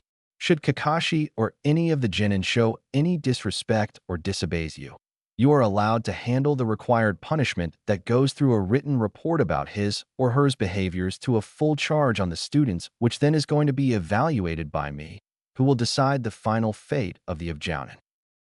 To you, Naruto, I will grant you the second-in-command status. Just like the name says, you are second in command, and not even Kakashi is above you. You have the same privileges as Anko, with the added rule that Anko is still above you. Sir, is it wise to put Naruto at that chain of command? Asked Irika. He is just a genin. Naruto, if your students went against you in an order, what would you do? Asked Sarutobi, in such a voice that Naruto responded mechanically. I would knock out said student, write a report about his slashers/their behavior, and then I would keep the student in permanent restraint while I carry on the orders. See, Irika, Naruto is a genin and yet shows a better judgment than Kakashi. Surely such a person should be the one in charge, said Sarutobi as if he was saying the biggest truth in the world. Wait, he is. I guess, said Irika as he thought about it. Anyway, you got your orders. Any questions? Asked Sarutobi. Sir, said Viper, if it is an A-rank mission, do we get the payment of it, or is it cut in half because it's a joint mission? Well, considering Kakashi is not following the protocol, I would say the money goes to your team. And if Kakashi complains, don't worry, show him this seal, said the Hokage as he handed them a paper, and he will quiet down about it. Sir, what about us? Will we get any authority, or is it just Naruto and Anko? Asked Hikari. Well, since you are considered summons, you get as much authority as your summoners. So you get as much authority as Naruto. However, try not to abuse of that privilege, would you? Okay, yelled both girls. No more questions? Then go to the land of waves. Dismissed, said Sarutobi as they left the office. With Anko and Naruto. Okay, Naruto. Get ready anything that may be necessary.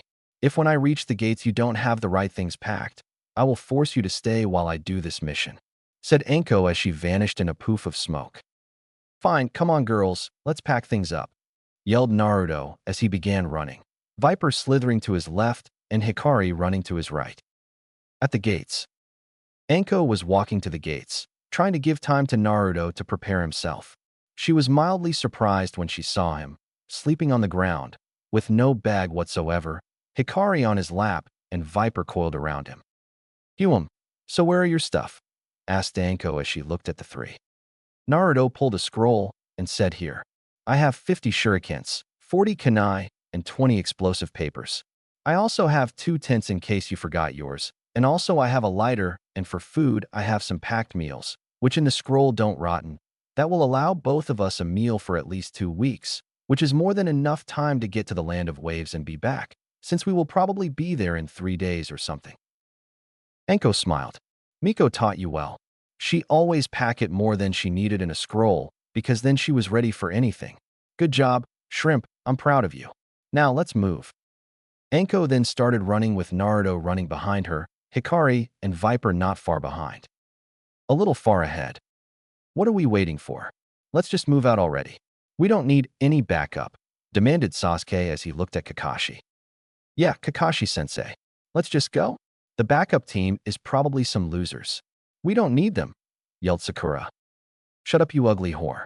Your ugly pink hair is already a beacon in the middle of this woods. We don't need your deafening voice to attract more enemies, said Sai in an emotionless voice. Sai gets a cookie for that one. Sai, don't like that with your partners, reprimanded Kakashi in a juvenile voice while reading is porn. Then he turned to the others. I'm sorry, but we will have to wait for the ANBU team to get here, and then we can move on. Are you sure those Umbu are coming? I really need protection, you know, said Tazuna. Who said anything about an ANBU team? Everyone turned to find Anko standing there. Oh, Anko-chan. So you are my backup? Asked Kakashi. Yeah, me and the Gaki who is burning your precious book, said Anko in a very calm voice. Kakashi looked at his hand and found it empty. He looked around and saw Naruto, near the fire, burning his book. He gave the biggest girl scream in the world and then prepared his Chidori, ready to kill Naruto. Kakashi, you don't want to attack your superior, do you? Asked Anko in a sweet voice. What? What are you talking about? Asked Kakashi, confused. I mean, Naruto and I are your superiors, said Anko as she showed him the Hokage's paper. Kakashi was shocked as he activated the seal, got a scroll out of it, and read the truth. Sasuke decided to be an ass at that point. Him? I don't accept orders from him. I demand to be team leader, yelled Sasuke, only for Naruto to appear and hit him in the face, sending him to the ground. This of course would provoke a lot of banshee screams if Viper hadn't coiled herself around Sakura's neck. Sasuke, I have the authority to end your career as a ninja. So you and your pink-haired man whore better show me some respect or things will not end well for you, said Naruto in a serious voice that would make Orochimaru scared.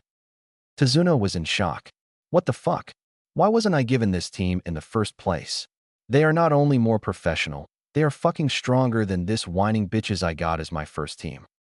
I hope your team gets the rules soon or this shit will end badly, Kakashi, said Enko as she watched the pathetic show. Naruto then turned to Sai, who was walking towards him. Sai then extended his hand. I would like to thank you for shutting up that sorry excuse of a kunoichi. Naruto was surprised, then smiled and shook his hand. I'm glad someone from this team is sane. I would hate to have to teach all of you a lesson. Yes, I realize that you are far superior in your skill if you were able to prank A and BU and the Hyugas. Naruto's eyes widened. You know about that? Yes, I made a research about all the Junins in case I would ever have to work with them so I could adapt to them, said Sai. Naruto nodded to that. He had a feeling Sai wasn't such a bad guy. Maybe he could get Anko to request Sai to their team. The guy seemed to have a great analysis power, so he would be helpful. All right, you two, stop talking and get moving. We have a bit of walking to do before we reach the land of waves, said Anko as she started to walk. Naruto immediately yelled, You heard her, move. And with that, everyone started walking again. It was quiet, until Anko got near Kakashi and asked, So, what made you ask for backup? We found the demon brothers on the road. I thought it was better to call for help. Anko stopped. Wait, you found the demon brothers, and you are still going forward? What the fuck were you thinking? What? What did I do now? Asked Kakashi confused. Idiot, do you even know who always comes with the demon brothers? Asked Anko. No. Zabuza Momochi. He is a fucking jounin, said Anko. So we are too. We can beat him. You don't understand. He is master of the silent kill technique. He is able to kill just by hearing the person. Your Junins are nowhere near ready to face that. And yours is? Asked Kakashi in a cocky tone. Yes, as a matter of fact, he is. He is ready to face anything you can throw at him. You know why? Because I busted his ass training him every fucking day. I put him through death situations at least once per day. And he keeps asking for more. He keeps going. Your filthy maggots couldn't stay a day of his training. So Kakashi, I'm pretty confident about my Chunin. Kakashi didn't really believe her. He thought she was probably overrating her student. But then he noticed the fox with two tails trotting next to Naruto. Kyuubi, yelled Kakashi as he threw some kunai towards Hikari. Hikari used her tails to deflect the kunais and jumped away as Kakashi came onto her, trying to stab her with an extra kunai in his hand. Before he could understand what was happening, Naruto had grabbed his hand, applied a knee to his groin, and jabbed his elbow in his face, sending him down. Anko smirked. See what I meant, Kakashi? This kid could have killed you just now. And you asked me if my student is ready? Oh, I think he is. Kakashi got up. Naruto, get out of my way so I can kill it. That is an order, said Kakashi in a commanding voice. The answer he got was not the one he expected. First, you cannot give me orders. I'm your superior in this mission. Second, Hikari is a she, not an it. Finally, Hikari not only is my summon guardian, she is my mate. What makes you think I would just let you kill her? Kakashi was shocked. Why your mate? Yeah, and is not the only one. Viper over there is my mate too. Are you going to try and kill her too? Because if you are, I might as well get rid of you right now. Watch who you are talking to. I'm still a jounin, yelled Kakashi. The only thing that makes you a jounin is that ruby eye. Without it, you wouldn't be a challenge to me. Enough, Naruto, said Anko. As much as I would like to see you beating the shit out of him, we need to go on, so we will reach Tazuna's house today. So they kept going. At the river. They had reached the river. There was only one boat and was not big enough for all. Sai analyzed the situation and said, Some of us will have to swim to the other side. Immediately, Sasuke and Sakura went to the boat and sit there, like saying, We are too good to swim. Anko snorted at their behavior, then said, Sai, Kakashi, join your team members. Me and Naruto are going by water. Sasuke smirked. Seems like you are in for a swim, dope. You wish. I'm so awesome I can walk on water, said Naruto. Sasuke looked shocked. He can't, can he? No, the dope is just trying to act cool. It is impossible. Apparently, Sakura had the same thoughts. Naruto baka, that is impossible. Don't try to look cooler just to get me to date you, because I won't. Naruto looked at her. Haruno-san, you seem to suffer from short memory loss. Didn't I say a moment ago that Viper and Hikari are my mates? Why would I want to date an ugly pink troll with the smallest assets in the world when I can have the most wonderful of mates? As he said that, both Viper and Hikari blushed. Sakura snorted. Yeah, right. You are so desperate. You have to date some mindless animals. You are such a loser. The air grew thicker as a cloud of killing intent appeared. Everyone gasped as they felt the crushing power of it. It had three sources: Naruto, Viper, and Hikari, and the three seemed to be the only ones not affected. Anko was too, but the moment she felt it, she got out of the range of the Ki before it was too much for her. Suddenly, Viper snapped and quickly slithered to Sakura. She then used her tail as a whip and whipped the girl in the face. He is not desperate. As she said that, she coiled her tail around her neck and threw her to Hikari, who proceeded to use a weaker version of the foxtail hammer and hit Sakura in the head. He is not a loser. Naruto then walked up to Sakura, grabbed her, and brought her to his face. They are not mindless animals. As he said that, he hit Sakura in the stomach with a deadly punch. Sakura fell on the floor, clutching her injured belly. Now get on the boat, Haruno, before I write a report that could end your ninja career permanently, yelled Naruto. Sakura looked at Sasuke, as if to see if he was going to defend her. Instead, Sasuke was ignoring the show. Her eyes filled with tears as she jumped into the boat. Kakashi then turned to Anko. Are you sure you can carry those three through water? What? Who said anything about carrying him and his girlfriends? They can walk on water just fine. Kakashi's eyes widened. That is not possible. He shouldn't be able to walk on water. How did you taught him that already? Anko smiled. You want to know the crazy part? The real icing in the cake with this kid? He already knew before I got him as a student. And with that, Anko walked to the left side of the boat, Viper on her side, while Naruto and Hikari were on the right side. As soon as the boat entered the water, the two ninjas and the two summons started traveling on water. Ninjas are descendants of Jesus Christ. They can walk on water. All in the boat were in awe as they saw those four just walking or slithering in some cases on water. Anko smirked at their faces. What? Never saw a person walking on water? It's easy. Speak for yourself, yelled Viper. If you haven't noticed, this is much harder for me as I have to expel chakra from all over my body just to keep afloat. It's a good thing my chakra control is near perfect. Anko rubbed the back of her head. Gomen, Viper. I didn't consider that. Sorry. No problem, said Viper as she kept sliding through the waters. This didn't make the odd faces disappear, which made on old Fox laugh his head off. Look at their faces. Ha ha ha, it's priceless. Ha ha ha, what a bunch of wimps. It is funny. Look at the Banshee. She looks like her eyes will pop out of her skull. That is nothing. Look at Sasuke. He looks like he is going to shit himself. There is one reaction that leaves me perplexed, though. What? That Sai kid. He was looking at the four of you, then started writing something.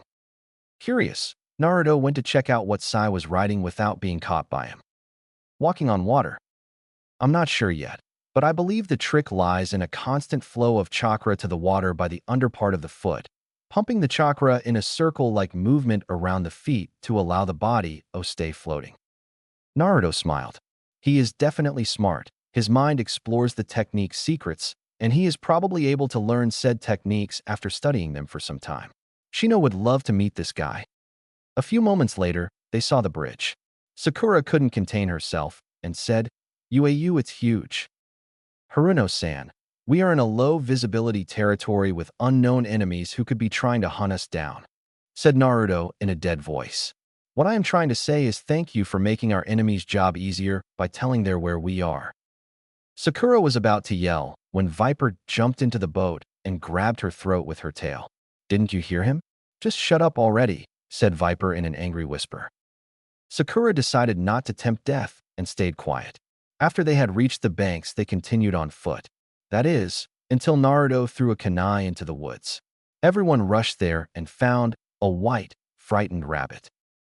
Naruto Baka, are you trying to scare us or something? Poor bunny, yelled Sakura.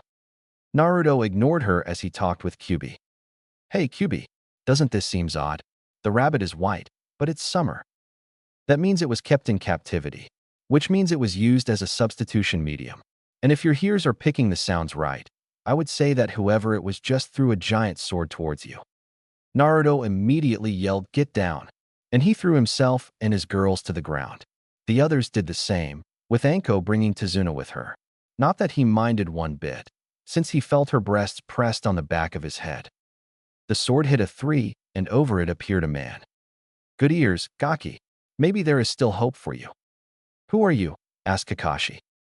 Anko looked at Kakashi. "Seriously, are you that ignorant, or don't you even read the bingo book anymore?" She then turned towards the stranger. "That is Zabuza Momochi." "Correct. And right now, I want to kill the bridge builder." Chapter 8: Zabuza Fight. My version. Everybody tensed as they looked at Zabuza. Anko, Naruto, Kakashi, and surprisingly Sai each took a position. Naruto went in front of Tazuna and acted as a body shield with Sai on his side. Anko was near Kakashi and had a kunai, and Kakashi was in a battle stance, ready to strike. The rest was just looking at Zabuza like idiots. "Who the hell is this guy?" asked Sasuke.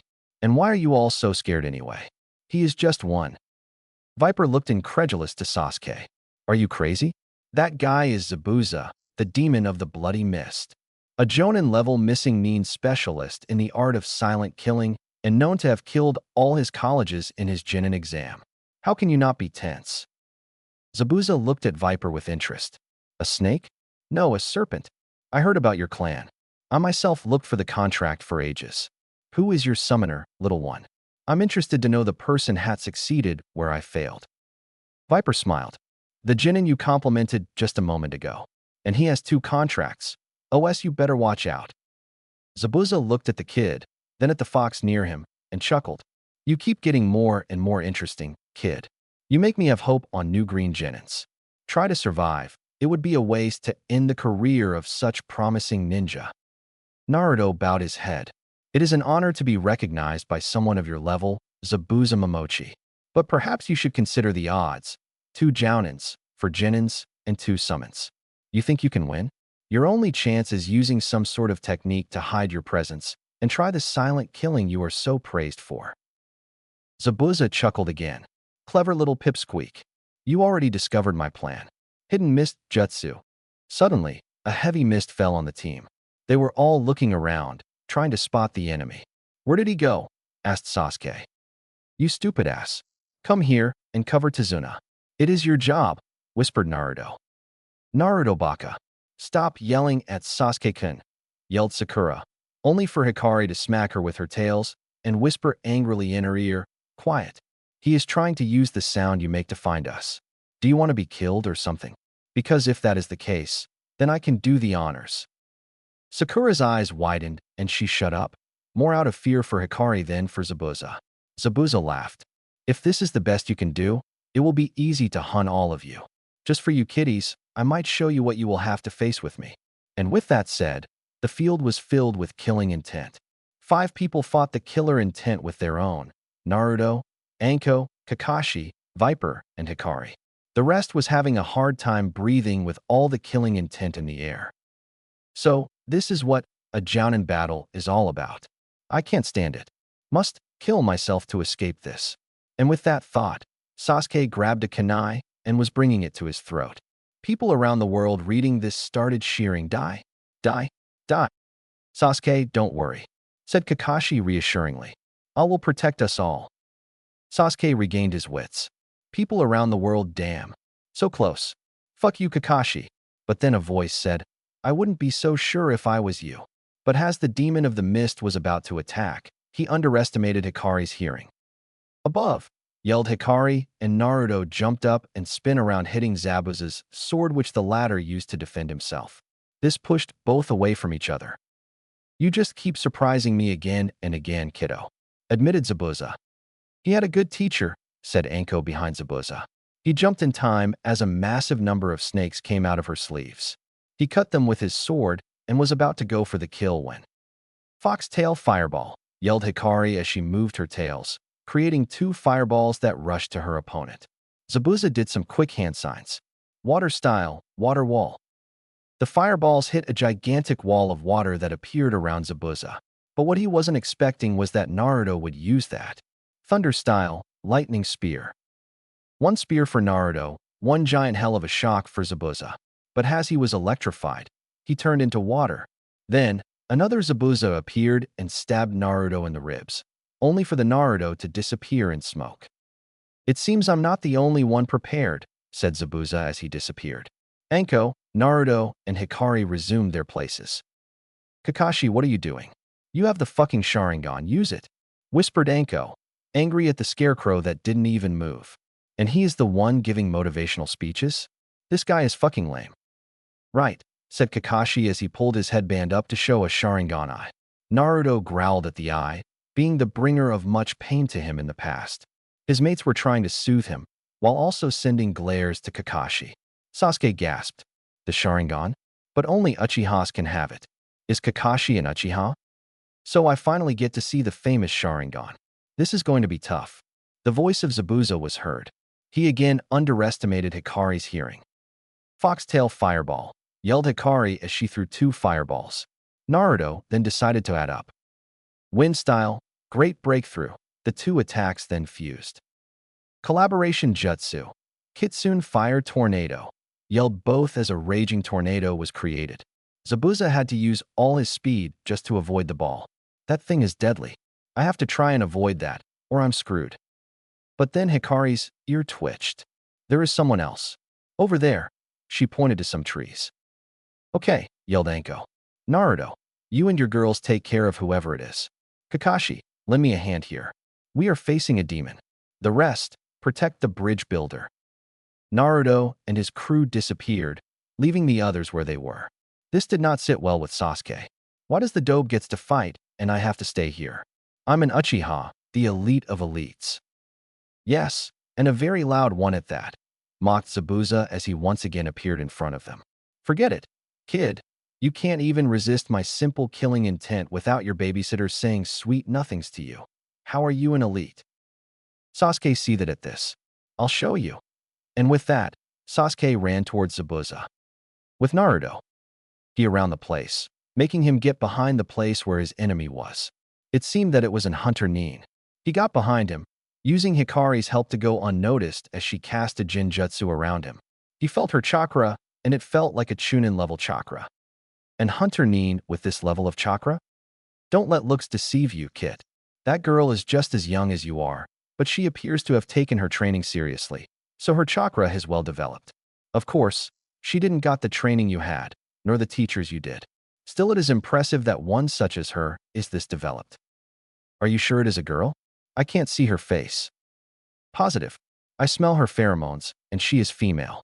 I also note that she tries to use some kind of male perfume, so I guess she is used to hide her gender, or really likes man's cologne. Okay, what about her chakra? It feels cold. Really? Maybe they are from that old clan, the Hyutans. They had the bloodline that gave them the combination of wind and water elements. Ice. They specialize in chakra control and are usually very professional in what they do. A shame that the bloodline purges in Hidden Mist Village almost killed them all. Naruto nodded at that. Kyuubi had told him about the bloodline purges, and he trembled at the thought. Sure, he didn't like some clans because of their arrogance, but that didn't mean he wanted to destroy every last one of them. I think it's high time I get a talk with this one. Getting a phantom nod from Kyuubi, he made the signal for the Genjutsu to end and said in a jovial voice, "Do you need help, Hunter Nin-san?" Haku had been so entranced and focused on the match. She jumped out of her skin when she heard someone talk behind her. She looked, and to her shock, it was the kid that had put up a decent fight with Zabuza. "I'm here to apprehend Zabuza Momochi. He is a missing Nin of Hidden Mist Village and must be eliminated." Naruto nodded. "But then, why don't you join the fight?" "I would rather not, as it seems that those Jounin are doing my job for myself. I will just attack when I see an opportunity." "And what are you going to do with the body?" asked Naruto as, unknown to Haku, Viper had summoned a lot of her clan with a silent chant. "I will bring the body back to the village," said Haku, not knowing that she had just given herself away. Naruto smiled. Then he yelled, "Now!" and Haku found herself bounded by an indeterminate number of serpents. "What are you doing?" I told you the truth. No, you didn't, said Naruto in a voice that frightened Haku. If you were a true hunter nin, you would have said, I will cut the head and destroy the rest of the body. The head I will use as proof that I killed him. Haku gritted her teeth. He was right. She did an obvious mistake. But that was not the worst. The worst was seeing the look on his face. The look of someone that is disappointed. A look she always hated in Zabuza's face, and now she was getting it from this strange kid. Naruto then turned to look to the battlefield. You care about him, don't you? Haku looked at Naruto questionably. Naruto turned to her and said, Zabuza, you care about him, don't you? Haku then looked down. Then she looked at Naruto again. Do you have people you want to protect? People you would give your life to? Yes, so, said Naruto. I believe that one can become truly strong if he has a precious person to defend. I have seen the effects as I served Zabuza-sama. He has been the only person to never look at me with disgust or rejection. Naruto then looked at her. You are from Mist, are you not? You must have a bloodline then, if they hated you. Haku looked at Naruto in shock. How does he know about that? It's supposed to be a secret. Tell you what, I have a deal. First you are going to give me your name. Then I am going to let you go and get Zabuza when you see the opportunity. When he is better, come meet me and my sensei in the forest, near the bridge. We have an offer for the two of you. Haku was shocked. He was going to let her leave? Why? Naruto looked at her. Because I know your pain. I know the pain of rejection and the pain of being seen as a monster. I too found people who saved me from that, and those are my precious people. So I would like to give you guys a chance. Besides, it would be a shame if the great demon of the mist died here at the hands of Kakashi of all people. Haku looked at him, seeing no traces of deceit or treachery in his face. She then nodded. My name is Haku. I will have to talk with Zabuza about this. We will meet you in 5 days. Enough time to get Zabuza back in shape. Naruto nodded. Mine is Naruto Uzumaki. Now come on, let's watch the match. I myself find it very enjoyable to see that prick flying through the place, getting his ass kicked. Haku watched as the serpents started to puff and smoke, leaving her free again. She then noticed 2 animals, a fox and a serpent, sitting beside Naruto. She decided to watch. No harm could come from it, right? Besides, he was right. It was fun to see the kid getting the shit beaten out of him. With Sasuke. Sasuke was bleeding. He had been beaten up so badly, he almost didn't know his name. It was best he had forgotten, because he may have ran away from Zabuza and back to the bridge builder. Instead, he was getting a beating. How can this be? I am an Uchiha. How can I be beaten that easy? You are disappointing, kid. For all your bragging, you are weak. Maybe I should try to look for that other kid. He has proven to be a very interesting challenge to me. Sasuke see that again. Why? Why is the dobe stronger than me? If I survive this, I will demand he teaches me everything he knows. So it is over, kid, said Zabuza when he swung his sword down. Kakashi appeared in the last second and stopped the blade with a kunai. What the fuck? Zabuza had forgotten about Kakashi and Anko. He jumped away, landing in the middle of the lake and standing there. But then a question popped up in his head. Why didn't you act before? Because Anko wouldn't let me, said an angry Kakashi as he glared daggers at said woman, who was on the floor with a cup of popcorn that no one could tell where it had come from. Hey, it was fun to see your little prick being useless, said Anko, making Kakashi sweat drop as she put the package away. It sure was, said Zabuza chuckling as he looked at Anko. I like this woman already. Say, do you have a boyfriend? No. I have the hottest MILF girlfriend ever, though, said Anko in an honest voice. Kakashi flew back with the nosebleed while Zabuza cursed after he got a minor nosebleed. Fuck. It is always the best women that are lesbian. Who said anything about lesbians? I myself am bisexual, and Miko had a husband once. No lesbians in there, said Anko, enjoying the expression on Zabuza's face. Even with part of it covered, it was still easy to see his expressions. That is fucking hot, said Zabuza as Kakashi started to get up again. I wish I could join. Oh well, the curse of being a missing nin, I guess. Kakashi looked at Zabuza and Anko and was not believing his eyes. They were talking like they were the best of friends. Kakashi, however, decided to end the charade. Thunder style, arch lightning.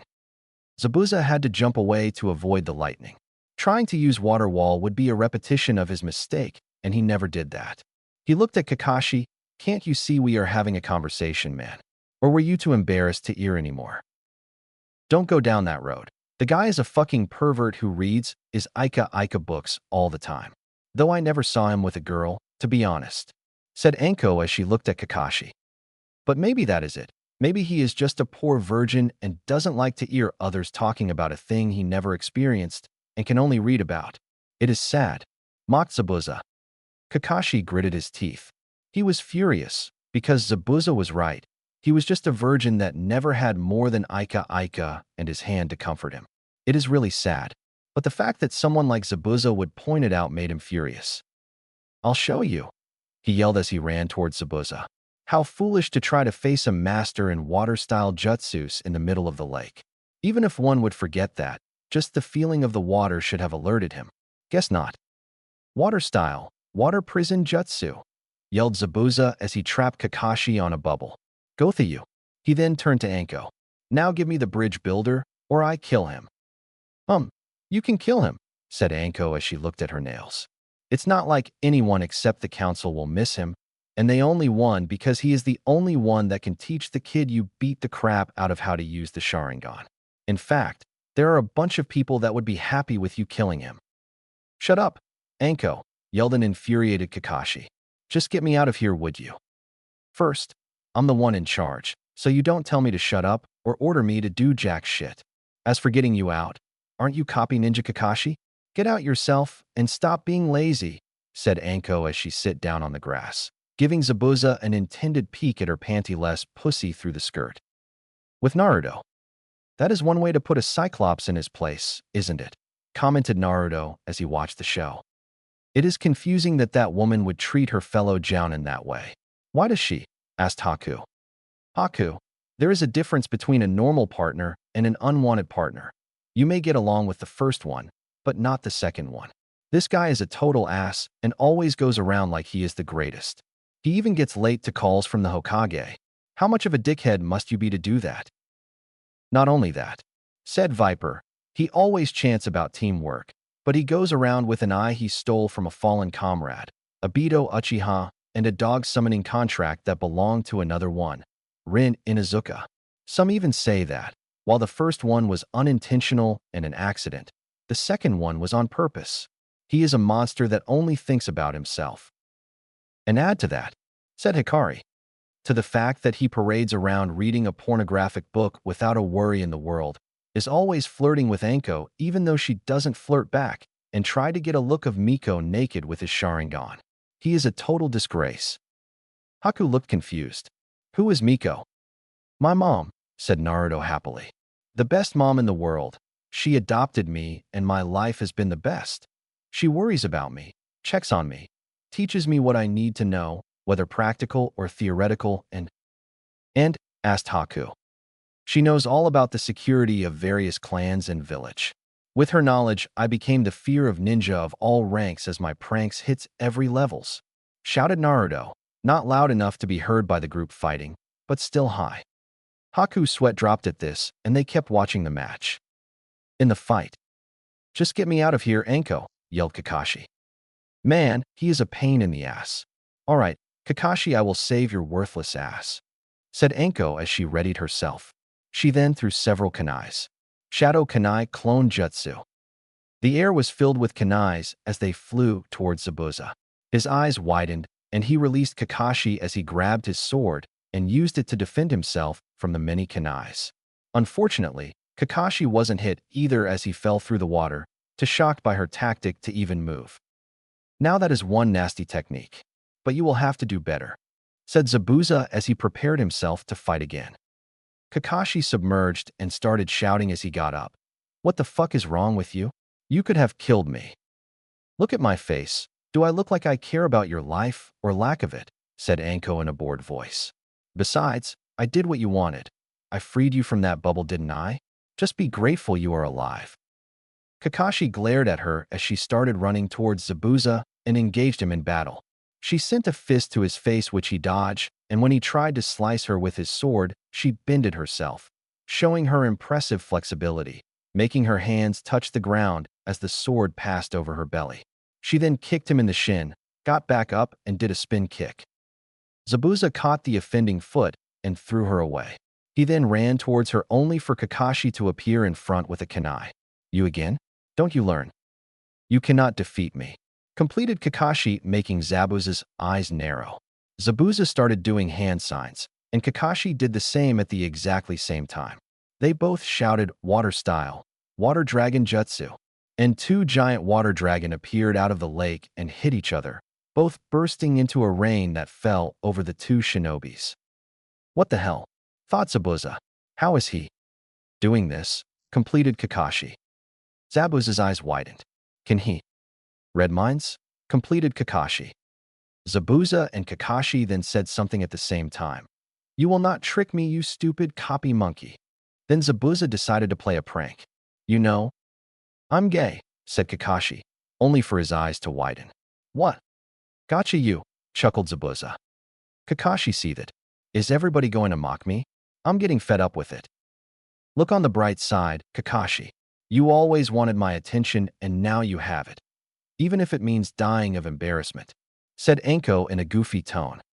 Zabuza laughed at the joke, then decided to get serious. He was doing the hand signs for his most devastating water jutsu when he saw Kakashi doing them. What made him gasp was that behind Kakashi stood a figure. Is that me? Water style, giant vortex jutsu, yelled Kakashi. Poor Zabuza never got the chance as he was thrown away by the vortex. With Naruto. Oh, I think that is my cue, said Haku. Very well. Remember, 5 days, near the bridge, by afternoon, said Naruto. Why afternoon? Asked Haku, surprised. Because in the morning I have physical training. In the afternoon, however, is supposed to be Jinjutsu and other theoretical stuff I need to know, so no harm done skipping one, said Naruto, in a childish voice. Haku looked at him. A moment ago he acted like a professional ninja, and now he behaves like a kid. You are an enigma, Naruto. With that she jumped to do her job. With the group. As Zabuza hit the tree, he looked up. Can you see the future? Yes, said Kakashi as he prepared himself. Your future is death. Before he could do anything, a couple of needles hit Zabuza in the neck. He fell with a thud in the floor. Anko looked to see a missed Hunter Nin. Shouldn't have Naruto taken care of this guy? Thank you. I have been looking for him. I shall now eliminate the body. You have my thanks. And with that, the Hunter Nin and Zabuza disappeared. Naruto appeared a second later. Naruto, what took you so long? Asked Anko. Sensei, I need to talk to you later, said Naruto. Anko left it at that. If the kid was this serious, then she would respect him. In that moment, Kakashi fell from chakra exhaustion. And he calls himself ex-AMBU captain? Most people would think he was fired because of lack of quality. She then turned to Sakura. Hey, Banshee, you take Imoge. Sai, you and Naruto will take Kakashi. Let's move out. We still need to reach for Tezuna's house. Chapter 9 at Tezuna's house. Kakashi woken up to find a beautiful woman looking at him in worry. Before he could say anything, he felt a pain in the side of his face. Finally awakened. You good-for-nothing Cyclops. Do you know how much you fucked your team up? I have been training them, and I am clearly disappointed with them. And stop looking at Tsunami like that, or I'm going to kick you again. Kakashi looked and saw Anko's foot next to his face. He looked up, trying to see up her skirt, only to find she was wearing shorts. Looking for something, pervert? Asked Anko with a grin as she kicked him again. You never learn. Ouch. Stop that. Anko, my head hurts, whined Kakashi pathetically. Good. Maybe it will restart working then. Because it is time for you to see how pathetic your team is, yelled Anko as she threw some crutches at him. When Kakashi finally got down from his room and got to the door outside, he found Naruto and Sai doing some push-ups, though Sai was sweating like mad while Naruto seemed unfazed. He didn't saw neither Sasuke nor Sakura, however. He turned to Anko, who was standing beside him, and she decided to explain. Naruto and Sai just finished the running part. You see, me and Naruto have some sort of routine in our training. Mornings, physical training, and taijutsu. Afternoon, chakra control and jutsu training. What about Sasuke? Asked Kakashi. Oh, not worried about Sakura? Asked Anko with disgust. She is a member of your team too. Anyway, those two didn't want to do the running, so we got them some incentive. Just then, both Sasuke and Sakura appeared running as 7 serpents slithered behind them, trying to bite them at every chance they got. They were panting hard and sweating even harder. You see, they are really pathetic. The serpents already bite Sasuke 3 times and Sakura 6. And they only truly bite when they stop running. Naruto does this every morning for 8 years. Even in his first try, he was only bitten once. Kakashi then asked, "Why is Sai not running with the others?" Because he already ran. He is the one with better physical condition of the 3. He might had some personal training though. He is already a decent genin for making it through the run without a single bite in his first try. And he keeps going. Oh, he stopped. And it was true. He and Naruto were doing some sit-ups when Sai finally collapsed. He looked at Naruto, who kept going, unfazed, and his eyes went wide. How can he keep going? He is very powerful, but filled with emotions. Perhaps I could learn to be like that. Naruto had finally stopped his sit-ups and came to Sai. You did better than I did first time.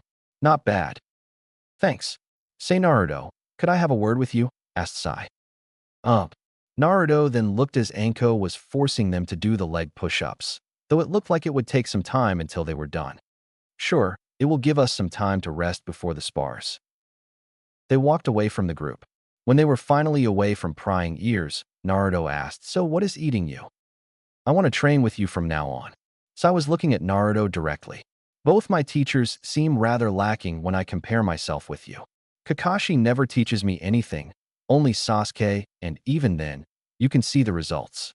And my second teacher said that emotions makes one weak, and that the perfect ninja has no emotions. Yet you are filled with emotions, and you are more powerful than I." Naruto narrowed his eyes. "Who was your second teacher?" "I will only tell you that, and some more information you may find useful if you allow me to train with you. I know it will be tough, but the pros outmatch the cons in this." Naruto thought to himself, "Very well. I will let you train with me and help you with your training, pointing what you do wrong and what should be improved. Now, who was your teacher and what useful information do you speak of?"